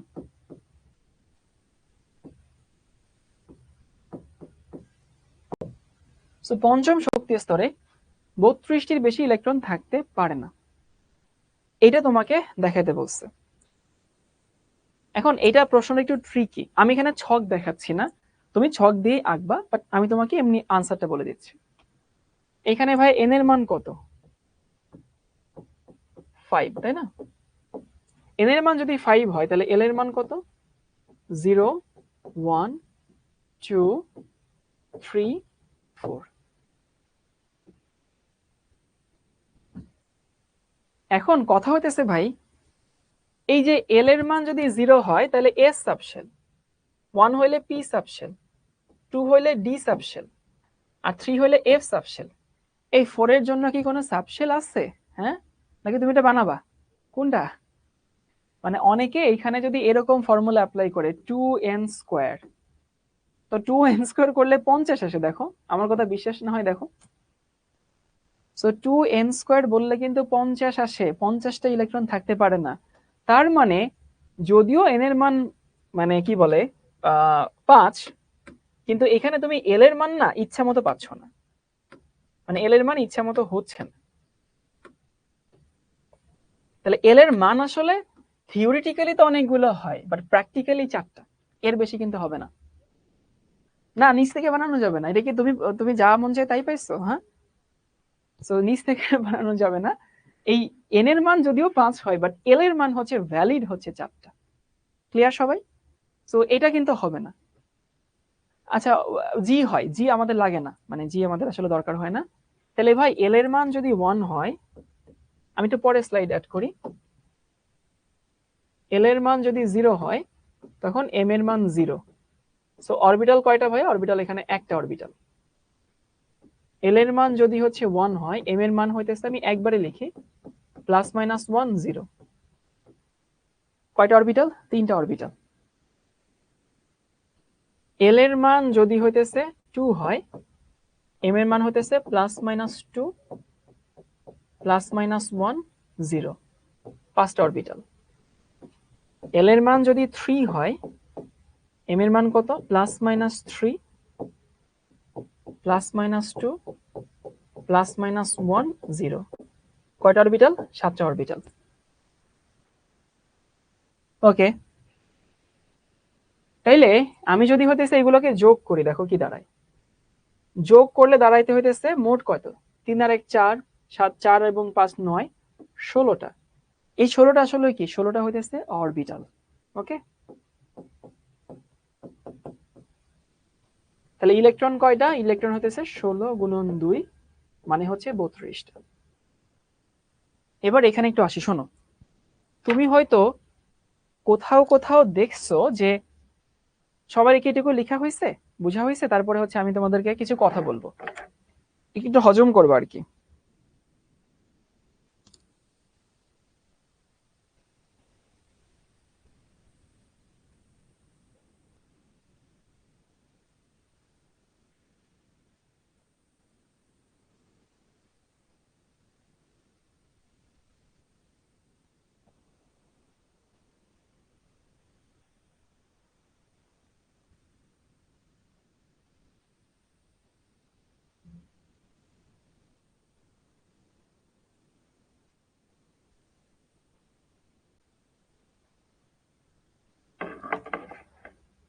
প্রথমত তোমরা হয়তো অনেক জায়গায় এই কথাগুলো একটা মনোযোগ দিয়ে শোনো। তোমরা অনেক জায়গায় হয়তো দেখবা যে যদি এল এর মান 4 হয়, মানে এর আগের স্লাইডে আমি যেটা দেখাইছি, তাহলে হয়তো জি উপশক্তি স্তর হয়। এটা অনেক জায়গায় হয়তো অনেকে দেখছো যে ভাইয়া যদি হচ্ছে 4 হয় তাহলে ডি উপশক্তি স্তর হয়। এই কথাটা তোমাদের লেভেলের জন্য সত্যি না। এল এর মান 4 হলে হতে পারে, কিন্তু আসলে কোয়ান্টাম নাম্বার দিন শেষে কি? কোয়ান্টাম নাম্বার হতেছে আমাদের যে 118টা মৌল আছে, এই 118টা মৌলের আমি ইলেকট্রন বিন্যাস করব। সেই ইলেকট্রন বিন্যাস করার জন্য যে নাম্বারগুলো দরকার সেগুলো হতেছে কোয়ান্টাম নাম্বার। বুঝছো? একটু মনোযোগ দিয়ে শোনো সবাই, এখানে কিছু ফিলোসফিক্যাল ব্যাপার আছে। তাহলে কোয়ান্টাম নাম্বার হতেছে 118টা মৌলের ইলেকট্রন বিন্যাস করার জন্য যে নাম্বারগুলো আমি বানাইছি সেগুলো হচ্ছে কোয়ান্টাম নাম্বার। এমন না যে কোয়ান্টাম নাম্বার নেচারে এক্সিস্ট করে, কোয়ান্টাম নাম্বার আমরা বানাইছি। নেচারে কিছু বৈশিষ্ট্য থাকে, কিছু ব্যাপার থাকে, সেগুলো অনুযায়ী আমরা আমাদের নাম্বার বানাইছি। ওকে, ভালো কথা। তো সেখানে দেখা গেছে 118 পর্যন্ত মৌলের ইলেকট্রন বিন্যাস করতে গেলে জি উপশক্তি স্তর লাগে না, এসপিডিএফ এই 4টা দিয়ে হয়ে যায়। সেই জন্য এল এর মান 4 হয়তো ভ্যালিড হতে পারে, কিন্তু জি উপশক্তি স্তর বা এর বাইরে কোনো উপশক্তি স্তর আসলে আমাদের দরকার নেই। তো সেই জন্য আমরা এখানে 4টা ধরে হিসাব করছি, 0 1 2 3 4। তুমি যদি এইটা ধরে হিসাব করতা তাহলে মান আসতো হচ্ছে উপশক্তি স্তর 25, অরবিটাল 25টা, 2 দিয়ে গুণ করলে 50টা আসতো। তুমি এভাবে চিন্তা করতে পারো যে আমার পৃথিবীতে যে মৌল এক্সিস্ট করে সেই মৌলের ইলেকট্রন বিন্যাসে জি বা এফ এর পরে কোনো সাবশেল দরকার হয় না। অথবা তুমি যদি পৃথিবীতে এক্সিস্টিং যে পরমাণুগুলো আছে সেই এক্সিস্টিং পরমাণুগুলোর যে ইলেকট্রন বিন্যাস দেখো, কোনো পরমাণুতেই কোনো শক্তি স্তরে 32-এর বেশি ইলেকট্রন থাকে না। সম্ভবত আমি লিখে দিয়েছিলাম তোমাদের। কি বললাম ভাইয়া? পৃথিবীতে যে পরমাণুগুলো এক্সিস্ট করে তার কোনো পরমাণুতেই 32-এর বেশি ইলেকট্রন থাকে না। তো তুমি যদি ওইটাকে আমলে নিতা তাহলে সেটা 50 হয়ে যেত, কিন্তু ওটা আমলে না নিলে সুন্দর মতো 32 আসে। সবাই কি বুঝতে পারছে এবার কিভাবে কি করব? আর ইন্টারমিডিয়েট লাইফে না অনেকে চিন্তা করছো ভাইয়া আপনি তো প্রশ্নের আনসার বলে দিচ্ছেন, লিখবো কিভাবে? ভাই ইন্টারমিডিয়েটে তুমি কিভাবে লিখবা এটা ম্যাটার করে না আসলে, জাস্ট সঠিক উত্তরটা লিখলেই হয়। শুধু একটু চেষ্টা করবা একটু গুছাই লেখার, একটু দু একটা বাংলা কথা লেখার, যে 4 মার্কস শুধু তো আমি এখানে আনসার গুলো লিখে দিছি, একটু বাংলা কথাবার্তা লিখে নিব আর কি। এবার দেখো আমরা যদি এখানে আসি, সাজায় লিখবো কিভাবে? মাইশা তাসনিম বলছে, মাইশা তুমি কি আমার এই সিকিউ সলভ ক্লাসটা করেই, যেমন মাইশা জিজ্ঞেস করছে ভাইয়া সাজায় কেমনে লিখবো। যদি মাইশার উত্তর তোমাদের অন্য কারো উত্তর প্রশ্ন হয়ে থাকে তাহলে বলতেছে, আচ্ছা তোমার কি সিকিউ প্র্যাকটিসের জন্যই একটা ক্লাসের জন্য বসে থাকবা? তুমি কি আর সিকিউ প্র্যাকটিস করবা না? এই যে আকিব হোসেনও সেম প্রশ্ন করছে। ভাই তুমি যদি এই আমার একটা ক্লাসের জন্যই সিকিউ বসে থাকো, তুমি বোকা স্বর্গে বাস করছো। আমি তোমাকে এখানে প্রশ্ন কিভাবে ধরতে হয়, উদ্দীপক কিভাবে বুঝতে হয়, প্রশ্ন কেমন হয় সেটা বলে দিচ্ছি। তো তুমি শিখো, মানে প্র্যাকটিস বুক থেকে হয়তো পেতে পারো, বইয়ের হয়তো অনেক মডেল কোয়েশ্চেন আসছে। তো ওরকম দুই একটা দেখলে ভাই তুমি নিজেই বুঝতে পারবা কিভাবে লিখতে হয়। সো গাইডমেট কিনতে হবে না, মূল বইতে দেখবে অনেক উত্তর টুত্তর আছে, সেখান থেকে লিখবা। আর তাছাড়া একটু যদি লিখার ডেকোরেশন একটু খারাপ হয়, তোমার নাম্বার কাটা যাবে না। তুমি কেমিস্ট্রি পরীক্ষা দিচ্ছ, বাংলা পরীক্ষা দিচ্ছ না। আমরা একটু বোঝার চেষ্টা করি যে হইতেছে আমাদের কি বলছে। একজন ছাত্র এ এবং বি এর নিম্নরূপ দুটি ইলেকট্রন বিন্যাস লিখলো। ওকে, এ হচ্ছে 19, 19 মানে কি পটাশিয়াম, তাই না? 19 মানে পটাশিয়াম, হ্যাঁ 19 মানে হইতেছে পটাশিয়াম। তাহলে এ হইতেছে আমাদের পটাশিয়াম, আর বি হইতেছে 7, বি মানে নাইট্রোজেন। দেখো এ হচ্ছে পটাশিয়াম 19, বি হচ্ছে 7, এই যে ছোট্ট করে দেওয়া আছে, ছোট্ট করে নাইট্রোজেন। উদ্দীপকে আমাদেরকে আর কিচ্ছু দেওয়া নেই। এবং দেখো বুঝো কি না যে এখানে হুন্ডের নিয়মে ব্রেক হয়েছে। এই বুঝতে পারি কি, এই যে এখানে হুন্ডের নিয়ম মানে নাই। উদ্দীপক দেখে কিন্তু আমরা এইটুকুই বুঝতে পারছি।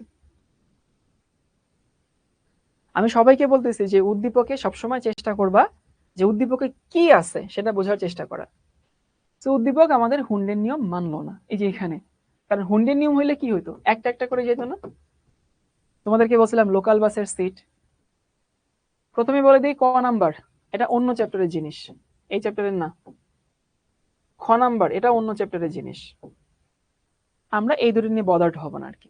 এখানে আসি, ই1 এবং ই2 এর ক্ষেত্রে পলির বর্জন নীতি যাচাই করো।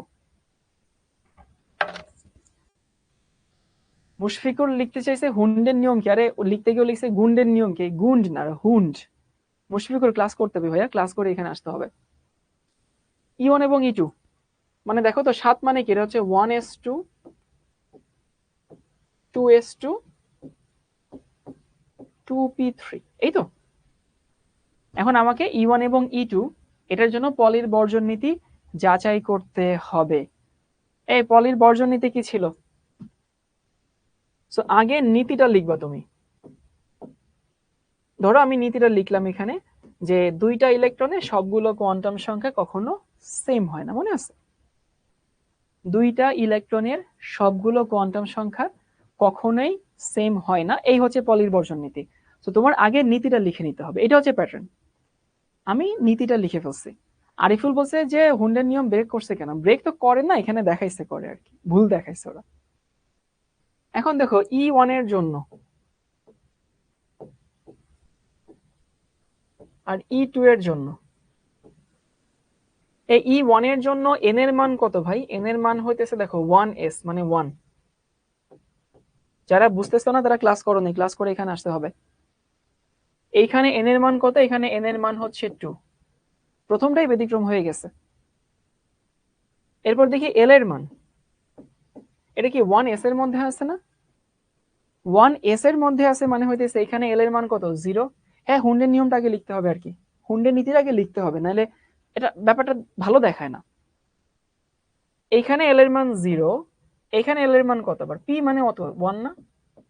তাহলে এস এর জন্য এল এর মান হচ্ছে 0।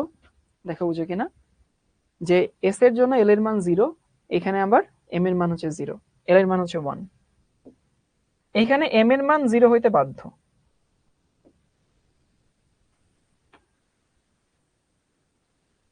এইখানে এম এর মান কত বলছিলাম? সংখ্যা রেখার মতো আঁকাবা, -1 0 +1।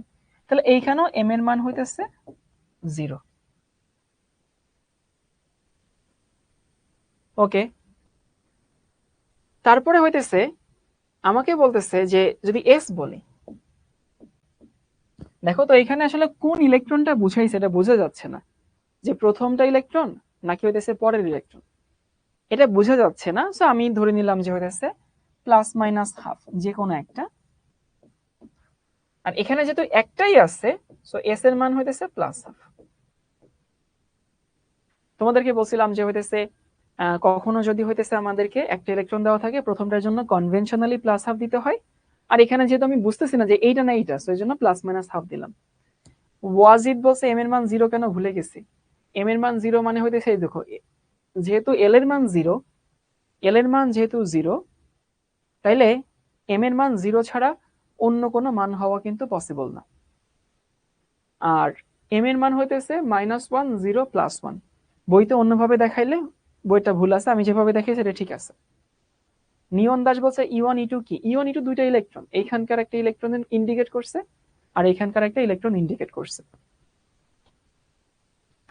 আমি যদি পুরো হইতেছে এই জিনিসটাকে হচ্ছে রিভিউ করি, আমাকে নাইট্রোজেনের ইলেকট্রন বিন্যাসটা দিয়ে দেওয়া আছে এবং সেখানে এইখানে একটা ইলেকট্রনকে E1 ধরছে ওরা, ঠিক কোনটা এটা বোঝা যাচ্ছে না আর কি, আর এইখানকার এই ইলেকট্রনটাকে E2 ধরছে। সো আমাদেরকে বলছে যে এখানে পলির বর্জন নীতিটা লিখতে হবে, বা এরা যে পলির বর্জন নীতি মানে সেটা আমাকে দেখাইতে হবে। ওকে, ভালো কথা। তো কথা হইতেছে যখন আমি এই পলির বর্জন নীতি দেখাবো, নীতি কি ছিল? দুইটা ইলেকট্রনের সবগুলো কোয়ান্টাম সংখ্যা কখনো সমান হয় না। তাহলে আমি E1 এর জন্য সবগুলো কোয়ান্টাম সংখ্যা লিখবো, E2 এর জন্য সবগুলো কোয়ান্টাম সংখ্যা লিখবো। দেখো, E1 এর জন্য সবগুলো কোয়ান্টাম নাম্বার, E2 এর জন্য সবগুলো কোয়ান্টাম নাম্বার লিখবো। এরপরে আমাকে দেখাইতে হবে যে সবগুলো সেম না, কোথাও না কোথাও একটা ভিন্ন হবে। তো এখানে যেহেতু 1s2 তে আছে, তো n এর মান তো 1, s এর জন্য l এর মান 0, তো l এর মান 0 হলে m এর মান 0 হইতে বাধ্য, m এর আর অন্য কোনো মান হয় না। আর E1 এটার আসলে কোন ইলেকট্রনটা যে বুঝাইছে এটা তো আমরা ক্লিয়ার না আসলে, বুঝছো? তো ক্লিয়ার না দেখে আমি প্লাস মাইনাস হাফ দিছি, প্লাস হাফও হইতে পারে মাইনাস হাফও হইতে পারে, গেল এটুকু। এবার দেখি E2, যে E2 এখানে মার্ক করে দেওয়া আছে, এই হচ্ছে আমাদের E2। E2 আছে 2p তে আছে, সো 2p তে যদি থাকে তার মানে n এর মান হচ্ছে 2, যেহেতু 2p তে। p এর জন্য l এর মান হইতেছে 1, তোমাকে এটাও কিন্তু মনে রাখতে হবে। আর m এর মানটা, যারা বিভিন্ন বই পড়ো, বিভিন্ন বইতে px py pz এরকম m এর কিছু মান দেওয়া থাকে।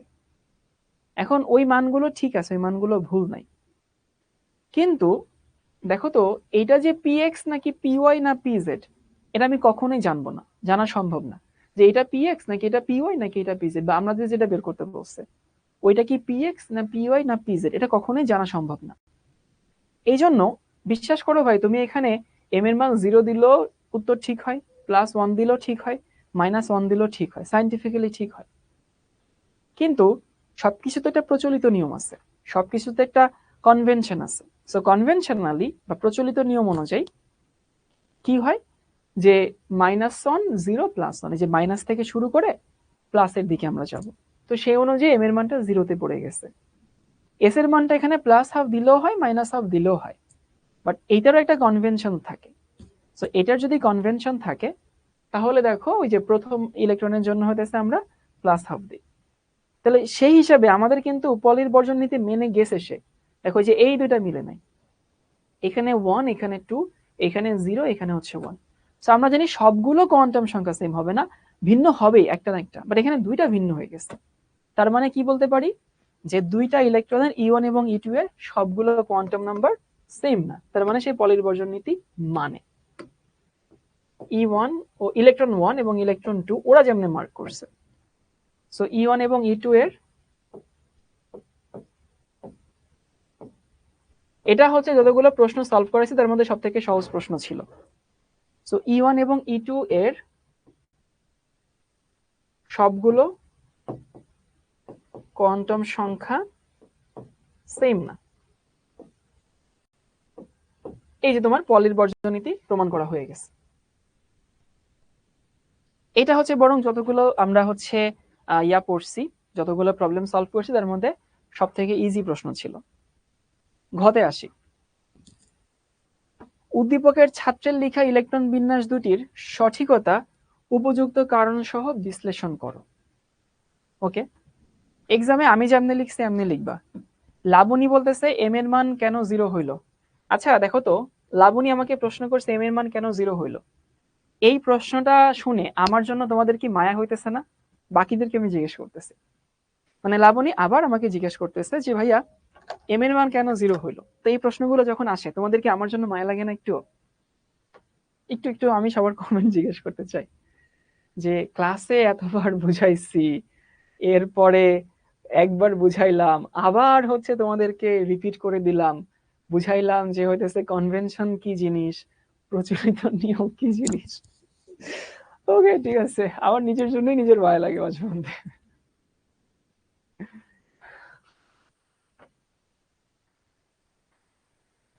ওকে, আমরা এই প্রশ্নে আসি। প্রথমত, ওই একজন ছাত্র আর কি, সেই একজন ছাত্র সে এর ইলেকট্রন বিন্যাস লিখছে। এখন দেখি এর ইলেকট্রন বিন্যাস কেন ভুল, মানে সে যা লিখছে আমরা সেটা আগে লিখি। সে লিখছে এরকম 1s2, অন্য একটা রং নেই। এই মাঝে মাঝে তো আমার জন্য মায়া করো, বুঝছো, একটু মাঝে মধ্যে শাওন ভাইয়ের জন্য একটু, যে লোকটা এত বেচারা, এত অসহায় থাকে ক্লাসের সময়, এটাতে আমরা যে তোমরা যে পরিমাণ টর্চার করো ভাই, তো হচ্ছে একটু মাঝে মধ্যে আমার জন্য দয়া খায়ের করো, যে এই লোকটা যেন হইতেছে আল্লাহ একটু এই লোকটাকে ভালো রাখে। অন্তত আমরা যে পরিমাণ টর্চার এই লোকটাকে করি ক্লাসে এসে, এইটার বিনিময় হইলেও যেন এই লোকটা একটু ভালো থাকে। আচ্ছা, এতে সে যা লিখছে সেটা একটু লিখে দিচ্ছি। এতে লিখছে হচ্ছে এইটা 1s2, 2s2, 2p6, 3s2, 3p6 এবং 3d1। এখন প্রশ্ন হতেছে ভাই এটা ভুল না ঠিক? এটা অবশ্যই ভুল, তাই না? এখন বলো তো কোন নীতি অনুযায়ী ভুল? আমি জাস্ট এটা তোমাদেরকে প্রশ্ন করি। এটা তো ভুল অবশ্যই, কিন্তু কোন নীতি অনুযায়ী ভুল? নীতি অনুযায়ী ভুল হইতেছে আউটবাউ নীতি অনুযায়ী ভুল। তো আমি এখানে একটা ক্রস সাইন দিই। 3D তে ইলেকট্রন আসলে যাবে না, তাই না? 3D তে কি যাবে? যাবে না, তো 4s এ যাবে। তাহলে মেইন কথা হইতেছে যে আউল ফাউল যে নীতিটা ছিল, আউফ বাউ নীতি, সেই আউল ফাউল নীতি অনুযায়ী কি দেওয়া আছে? আউল ফাউল নীতি অনুযায়ী আমরা জানি যে 4s এর শক্তি 3D থেকে কম, তাই না? 4s এর শক্তি 3D থেকে কম, কারণ এখানে যোগফল 4, এখানে যোগফল 5। তাহলে আসলে এখানে কি যাবে? এখানে যাবে হইতেছে 3D এর জায়গায় 4s আসবে। ওকে, এই হচ্ছে আমাদের এইটার ভুল।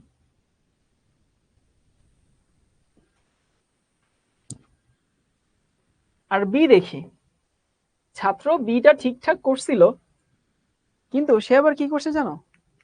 সে করছে হইতেছে এই যে 2p3, এই যে 2p3 ও পণ্ডিতি করে তোমাদের মধ্যে এরকম একটা বক্স রাখছে, বুঝছো? সো বক্স রাখলে সে করছে কি, এইখানে দিছে দুইটা, এখানে দিছে একটা। এটা কোন নীতি অনুযায়ী? যে কিছুক্ষণ আগে কে জানি লিখছে গুন্ডের নীতি। এটা গুন্ডের নীতি, এটা হুন্ডের নীতি। হুন্ড, হ, এইচ। সো হুন্ডের নীতি অনুযায়ী কি হবে?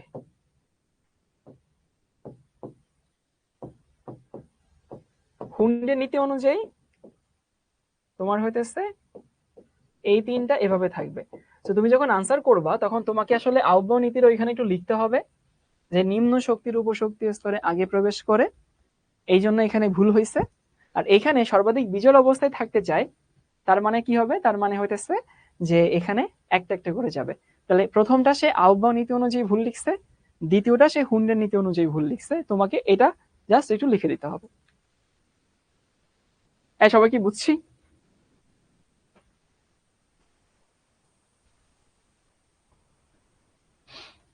এবার দেখি চলো পরের প্রশ্ন।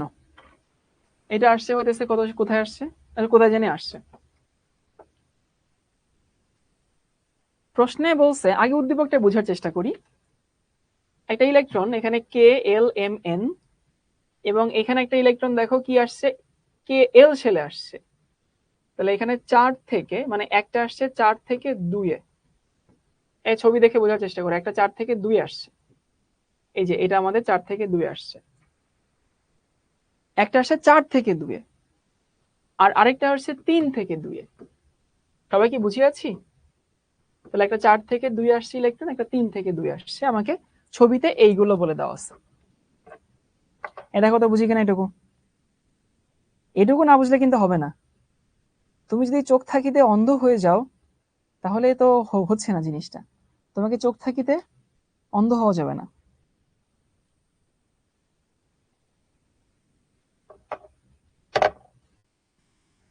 তড়িৎ ঋণাত্মকতা কাকে বলে? অন্য চ্যাপ্টার।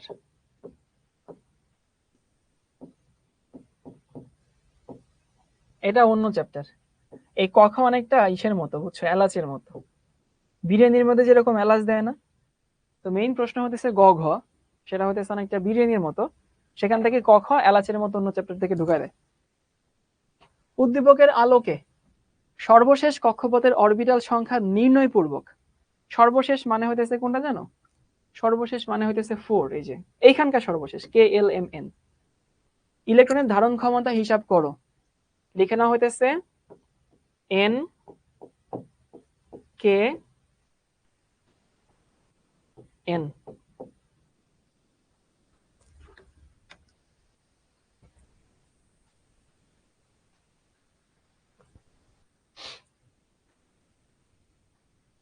এই বলো NKN কি?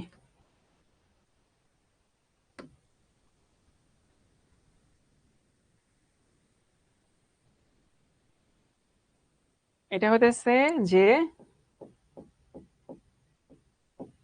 নিজে করে নিও। এই চতুর্থ শক্তি স্তরে ইলেকট্রন ধারণ ক্ষমতা বলছে কি বের করে? কোয়ান্টাম নাম্বার বের করে। হ্যাঁ, সো এটা আমি বিশ্বাস করি, এটা যদি আমি করে দেই তাহলে তোমাদের মেধা, তোমাদের সৃজনশীলতা, এটার প্রতি হচ্ছে আমার অন্যায় অবিচার করা হবে। এই জন্য আমি চাই না যে এটার প্রতি আমি অন্যায় অবিচার করি। চলো আমরা পরেরটাতে যাই। উদ্দীপকের ইলেকট্রনের ধাপান্তরের ফলে বিকিরিত রশ্মির তরঙ্গ দৈর্ঘ্যের পার্থক্য নির্ণয় করো। তার মানে বুঝতে পারছো যে একটা আসছে হচ্ছে 4 থেকে 2, একটা আসছে 3 থেকে 2। তাহলে একটা 4 থেকে 2 এ নামছে, তুমি এটার জন্য একটা ল্যামডা বের করবা। এ পারা যাবে তো? আরেকটা আসছে হচ্ছে 3 থেকে 2 এ, তুমি এটার জন্য একটা ল্যামডা বের করবা। তারপরে কি করবা বলো তো? তারপরে ডেল্টা ল্যামডা বের করবা। আর করে দেবো না আমি? সবাই আমাকে সমানে লিখতেছে, ভাই পারবো পারবো পারবো। হ্যাঁ, আমি চাই এগুলো তুমি নিজে আসলে করো। কারণ ভাই একটা 4 থেকে 2 এ নামছে, সেখানে তুমি একটা ল্যামডা পাবা রিডবার্গ ইকুয়েশন ব্যবহার করে। একটা 3 থেকে 2 এ নামছে, তুমি সেখানে একটা ল্যামডা বের করবা। তাহলে 4 থেকে 2 এ নামলে একটা ল্যামডা, 3 থেকে 2 এ নামলে আরেকটা ল্যামডা হবে। পরে বলছে পার্থক্য বের করো। ভাই মানে একই প্রশ্ন, খালি ঘোড়ায় পাশে তোমাকে দিচ্ছে। ধাপান্তর মানে লাফ দেওয়া আর কি, ধাপ পরিবর্তন করা, স্টেপ পরিবর্তন করা। ওকে, ভালো কথা। আচ্ছা শোনো, অনেকে বলতে পারে যে ভাই আপনি নিজে কেন সলভ করে দিচ্ছেন না? নিজে সলভ করে দিচ্ছেন এই কারণে, সামনে হয়তো এমন কোনো প্রশ্ন থাকতে পারে যেটা তোমার জন্য চ্যালেঞ্জিং হবে। আমি যদি এইটা করে সময় নষ্ট করি, তাহলে সামনে চ্যালেঞ্জিং প্রশ্নটা হয়তো আমি তোমাকে সলভ করে দিতে পারবো না, বুঝছো? সেই জন্য এটা তুমি নিজে পারবা, আমি বিশ্বাস করি পারবা, তার জন্য আমি এখানে সময় নষ্ট করছি না। এই দেখি, আগে সৃজনশীল বুঝো, মানে উদ্দীপক বুঝো, উত্তর পরে, উত্তরের গোষ্ঠী আমরা পরে সলভ করবো আর কি। আমরা আগে সিকিউটার ইয়াটা বুঝবো, উদ্দীপকটা বুঝবো।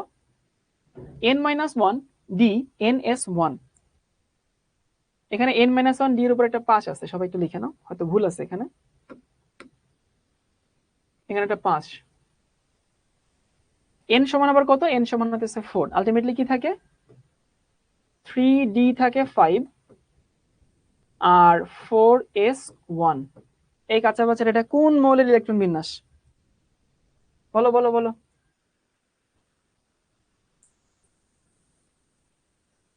কোন মৌল?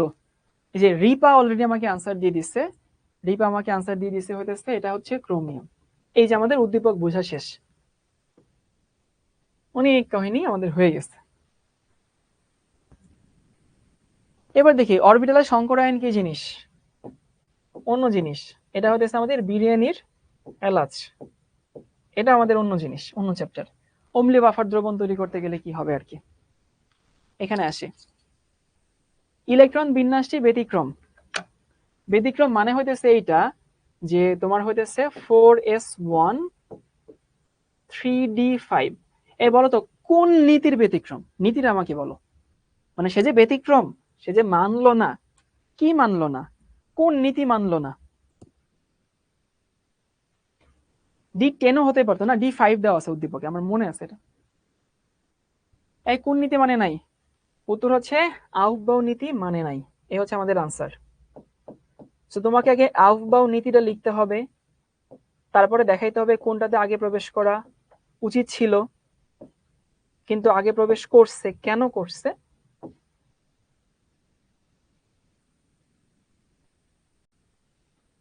এটা বলে দিয়ে লিখবা কেমনে? প্রথমত তোমাকে নীতিটা লিখতে হবে, যে আউবাউ নীতিটা কি ছিল। নীতি লেখার পরে উচিত কি ছিল, তারপরে এইখানে কি হয়েছে, এই প্যাটার্ন ধরে লিখবা আর কি, বুঝছো? প্রথমত আউবাউ নীতিটা কি ছিল সেটা তুমি এক লাইনে লিখবা, তারপরে আউবাউ নীতি অনুযায়ী 4S প্রবেশ করার পরে তারপরে 3D তে প্রবেশ করতো, তারপরে এটা লিখবা। কিন্তু এখানে তো উল্টা হয়েছে, সো এখানে যে কি আছে এবং সেটা কেন আছে সেটা লিখে দিবা, শেষ। এটা হচ্ছে তোমার পরীক্ষার হলে লেখার প্যাটার্ন।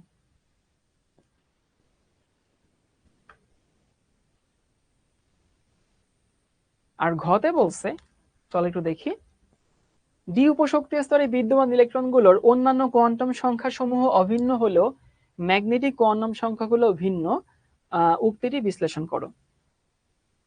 মানে ধরো ডি এর উপরে আমার 5টা ইলেকট্রন আছে,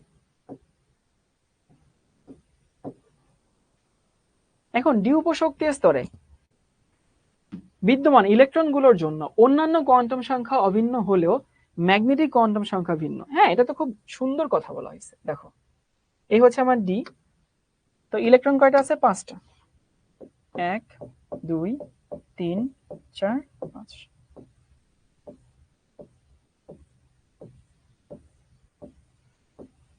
এটা হচ্ছে কত? 3D, তাই না? তাহলে আমাকে বলছে এই 5টা উদ্দীপকে দেওয়া আছে, এখানে প্রশ্ন তুলছে, তো প্রশ্ন তোলার সময় একটা ভুল হয়েছে, বুঝছো? সব ইলেকট্রনের জন্য এন এর মান 3, কোনো সন্দেহ নেই। সবগুলোর জন্য এন এর মান 3। যারা বলতেছে 5 কেন হয়েছে, 5 উদ্দীপকে দেওয়া ছিল, তোলার সময় ভুল হয়েছে। সবার জন্য এল এর মান কত? এল এর মান 2। ভাইয়া এল এর মান কি আকাশ থেকে নামাইছেন? না, আকাশ থেকে বানাই নেই। এল এর মান 2, কারণ ডি এর জন্য এল এর মান 2 হয়। কিন্তু এম এর মান কিন্তু ভাই 5টার জন্য 5টা ভিন্ন হবে। দেখো, -1,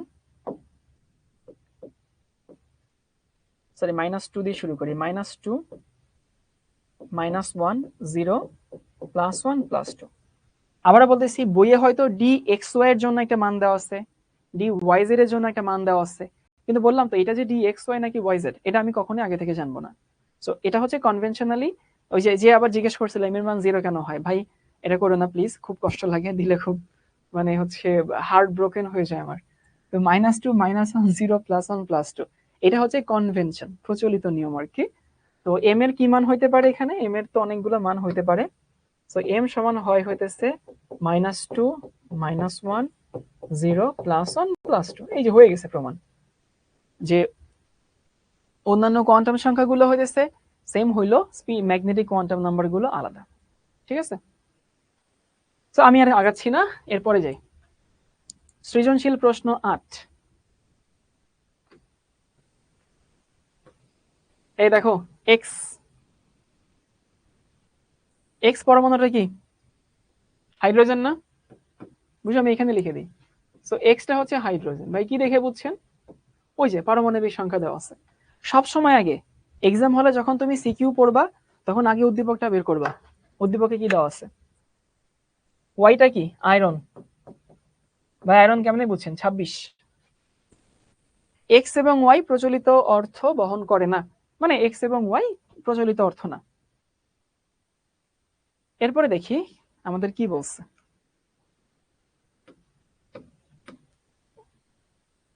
এই দোনোটা অন্য চ্যাপ্টারের জিনিস।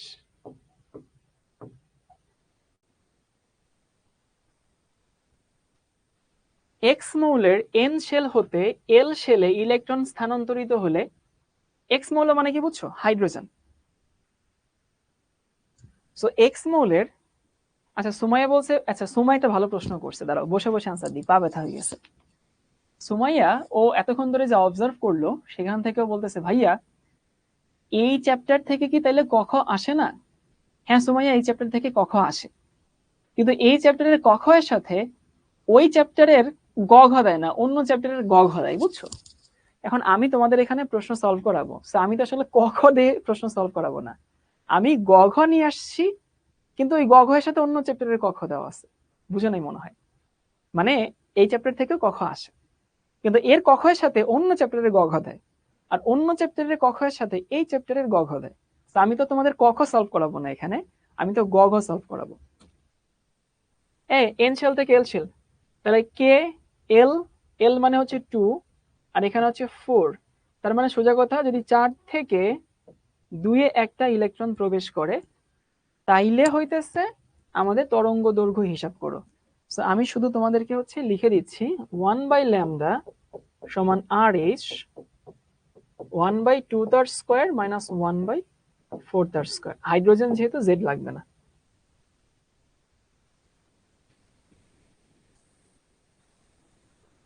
আলিফা বলছে পরীক্ষার সময় 7টা সিকিউ করতে আমার সময় লাগে হচ্ছে 3 ঘন্টা, এখানে 1 ঘন্টায় ভাইয়া 7টা করে ফেলছে।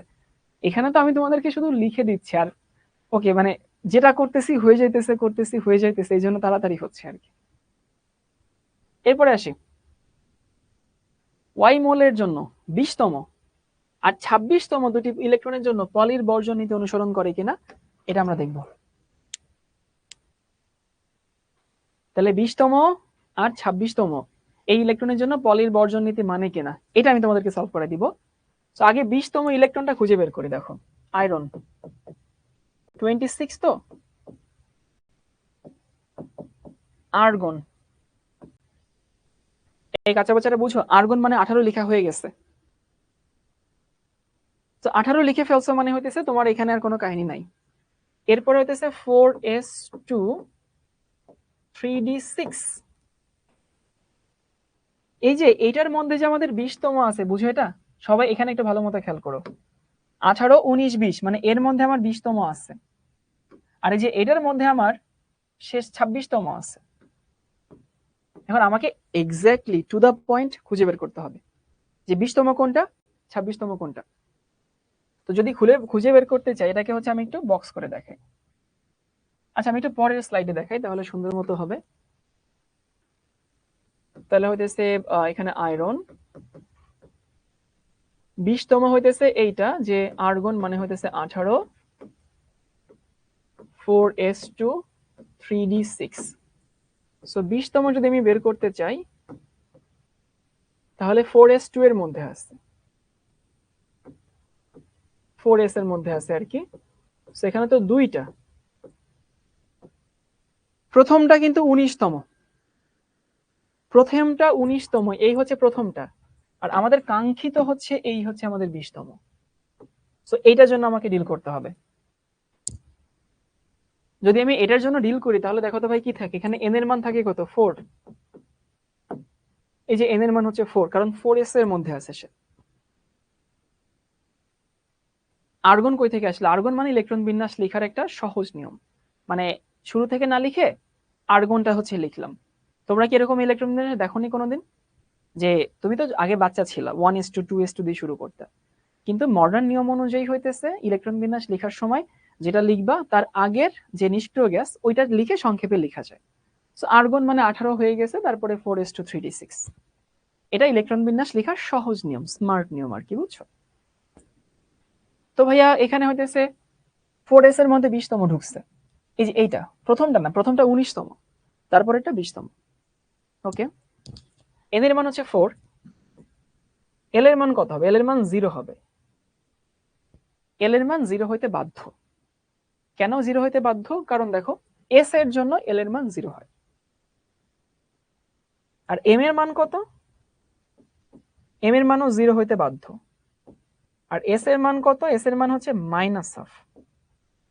প্লাস হাফ দিলেও হইতো, কিন্তু কনভেনশনালি হইতেছে পরেরটার জন্য মাইনাস হাফ। হ্যাঁ এক্সামে এরকম দিলেই হবে। তুমি এখন দেখবা যে বই এখন এভাবেই লিখে। এবার দেখি হচ্ছে 26তমটা কোনটা,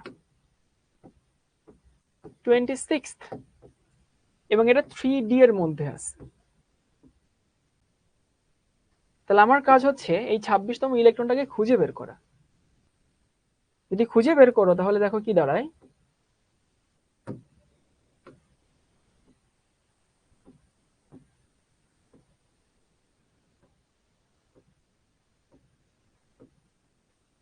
এইখান পর্যন্ত ছিল। দেখো এই হচ্ছে 18, এই হচ্ছে 20, 18 20, এবং এইখানে 3d6 আছে, তাহলে এটা হচ্ছে কত? 21তম। দেখো 21তম, 3d6 এটা হচ্ছে 21তম। ওকে, এটা হচ্ছে 22তম, 23তম, 24তম, 25তম, এই যে এটা হচ্ছে আমাদের 26তম। হ্যাঁ, মুছে ফেলছি। এই হচ্ছে আমাদের 26তম। আমি একটু অন্য রং দিয়ে মার্ক করে দিলাম। নাকিব বলছে আমি মাত্র ক্লাসে আসছি, কিছু বুঝবো? হ্যাঁ নাকিব, তুমি একটা জিনিস বুঝবা, যে তুমি যে কিছু বুঝতেছো না, তুমি এইটা বুঝবা। তো আমি চাই তুমি আজকের ক্লাস থেকে শুধু এইটুকু বুঝো যে লেট করে ক্লাসে আসলে কিছু বোঝা যায় না, জাস্ট এইটুকু বুঝলে আমি হ্যাপি। সেইটুকু বুঝে পরের ক্লাস থেকে শুরু থেকে ক্লাসে থাকবা। তাহলে ভাই এখানে এন সমান কত? এখানে এন সমান হতেছে 3, 3d তে আছে। ওকে, এল এর মান কত? এল এর মান হচ্ছে 2। কেন 2? ডি এর জন্য এল এর মান 2 হয়। ওকে, এম এর মান সংখ্যা রেখা অনুযায়ী আগাবা, -2, -1, 0, +1, +2, তো সেই অনুযায়ী -2 দাঁড়ায়। আর এস এর মানটা হচ্ছে, এই যে এস এর মানটা হইতেছে কত? -1/2, কারণ একটা বক্সের পরের ইলেকট্রন। ওকে, তাহলে দেখো তো ভাইয়া, পলির বর্জনীকে দেখাইতে বলছে। সো এন এর মান মিলে নাই, এল এর মান মিলে নাই, এম এর মান মিলে নাই, অন্তত একটা ভিন্ন হইতে হয়। এখানে ভিন্ন কয়টা হয়েছে? ভিন্ন 3টা হয়েছে। তাহলে তোমার কাজ হচ্ছে কিভাবে লিখবা? প্রথমে নীতিটা লিখবা, তারপরে হইতেছে এখানে কি হয়েছে সেটা দেখাবা, শেষ। এবং সে পলির বর্জন নীতি মানে। সবাই কি বুঝিয়েছি কাচ্চা বাচ্চারা? সো পলির বর্জন নীতি দেখাবো, লিখবো যে পলির বর্জন নীতি আমাদের কি বলে, তারপরে হইতেছে আমরা দেখাবো যে পলির বর্জন নীতি অনুযায়ী এখানে সবগুলো কোয়ান্টাম সংখ্যা সেট হয়নি, সেম হয়নি। 20তমর জন্য আর 26তমর জন্য সেম যেহেতু হয়নি, তার মানে সে পলির বর্জন নীতি মানে। ওকে, সৃজনশীল প্রশ্ন 9 আর সৃজনশীল প্রশ্ন 10, 11, 12, আচ্ছা 12টা। এই ঠাম্মা সলভ করে দিতে হইতেছে কয়টা? 9টা। আর 3টা হচ্ছে হোমওয়ার্ক থাকবে। মানে ভাইয়া তো 9টা সলভ করে দিচ্ছে, না 8টা সলভ করে দিচ্ছে। সো ভাইয়া 8টা সলভ করে দিল, আর বাকিগুলো তোমার জন্য হোমওয়ার্ক থাকবে। এগুলো স্লাইডে দেওয়া থাকবে, কিন্তু তুমি হইতেছে এইটার উপর বসে থাকো না, তোমাকে অবশ্যই বাসায় প্র্যাকটিস করতে হবে। তোমাদের সাথে আমার আরেকটা ক্লাস আছে এই চ্যাপ্টারের উপরে, যেখানে হইতেছে আমরা অ্যাডমিশন টেস্টের প্রশ্ন সলভ করাবো। মানে বুয়েটের প্রশ্ন, ডিউর প্রশ্ন, মেডিকেলের প্রশ্ন, কিরকম প্রশ্ন আসে সেগুলো সলভ করাবো। এবং তোমাদের জন্য হোমওয়ার্ক থাকবে শুধু হইতেছে গ এবং ঘ, ক খ বা সলভ করতে কি পা রাখিও না, গ ঘ আর কিছু না। এই তোমাদের কি চ্যাপ্টারটাতে কনফিডেন্স আরেকটু হইলো বাড়ছে না? একটু বলো তো আমাকে। মানে প্রথমে যখন একটা একটা করে ক্লাস করতা, তখন কিন্তু একটুখানি ছন্ন ছাড়া মনে হইতো, যে আচ্ছা কোথায় কি হইতেছে কিছু বুঝতে পারছি না, ভাইয়া বই কেমনে পড়বো বুঝতে পারছি না, বা আপনি যেগুলো পড়াইতেছেন সেইগুলো হইতেছে মানে কি এরকম একটা অদ্ভুত ব্যাপার ছিল। কিন্তু এখন দেখো, তোমরা যারা শুরু থেকে ছিলা, আমরা সিকিউ এমসিকিউ দেখানোর পরে সবগুলো কিন্তু একটু গোছায় চলে আসছে। সবগুলো কিন্তু হচ্ছে একটা মানে থাকে না যে সবগুলো একটা ফ্রেমে চলে আসছে। তো এখন কিন্তু তোমার কনফিডেন্সটা আস্তে আস্তে বাড়বে। এবং তুমি এই কথাগুলোই তোমার বন্ধুদেরকে বলবা, শিখোর কথা, যে ক্লাসে আমরা কি করাই, কিভাবে তোমাদেরকে গ্রুমিং করছি, তোমরা কিভাবে শিখোর সাথে থেকে অন্য কোনো জায়গায় তোমার পড়া লাগছে না। সো অন্তত 3টা বন্ধুকে শিখোর কথা বলবা, যে শিখোতে এই বাড়াই কিছু বলার দরকার নাই, জাস্ট যা হয় সেটাই তোমরা বলো। কারণ তোমরাই হচ্ছে আমাদের বার্তাবাহক, তোমরাই আমাদের রিপ্রেজেন্টেটিভ, তোমরাই হইতেছে আমাদের কথা মানুষকে জানাবা। সো 3টা বন্ধুকে শিখোর এই কথাগুলো একটু জানাবা। আগামী ক্লাসে দেখা হবে ইনশাল্লাহ, দাওয়াত দিয়ে দিচ্ছি। সেই পর্যন্ত ভালো থেকো সবাই। আল্লাহ হাফেজ সবাইকে। তোমাদের আর সময় ক্ষেপণ না করি, ছুটি দিয়ে দেই। ওকে ভাইয়া, আল্লাহ হাফেজ সবাইকে।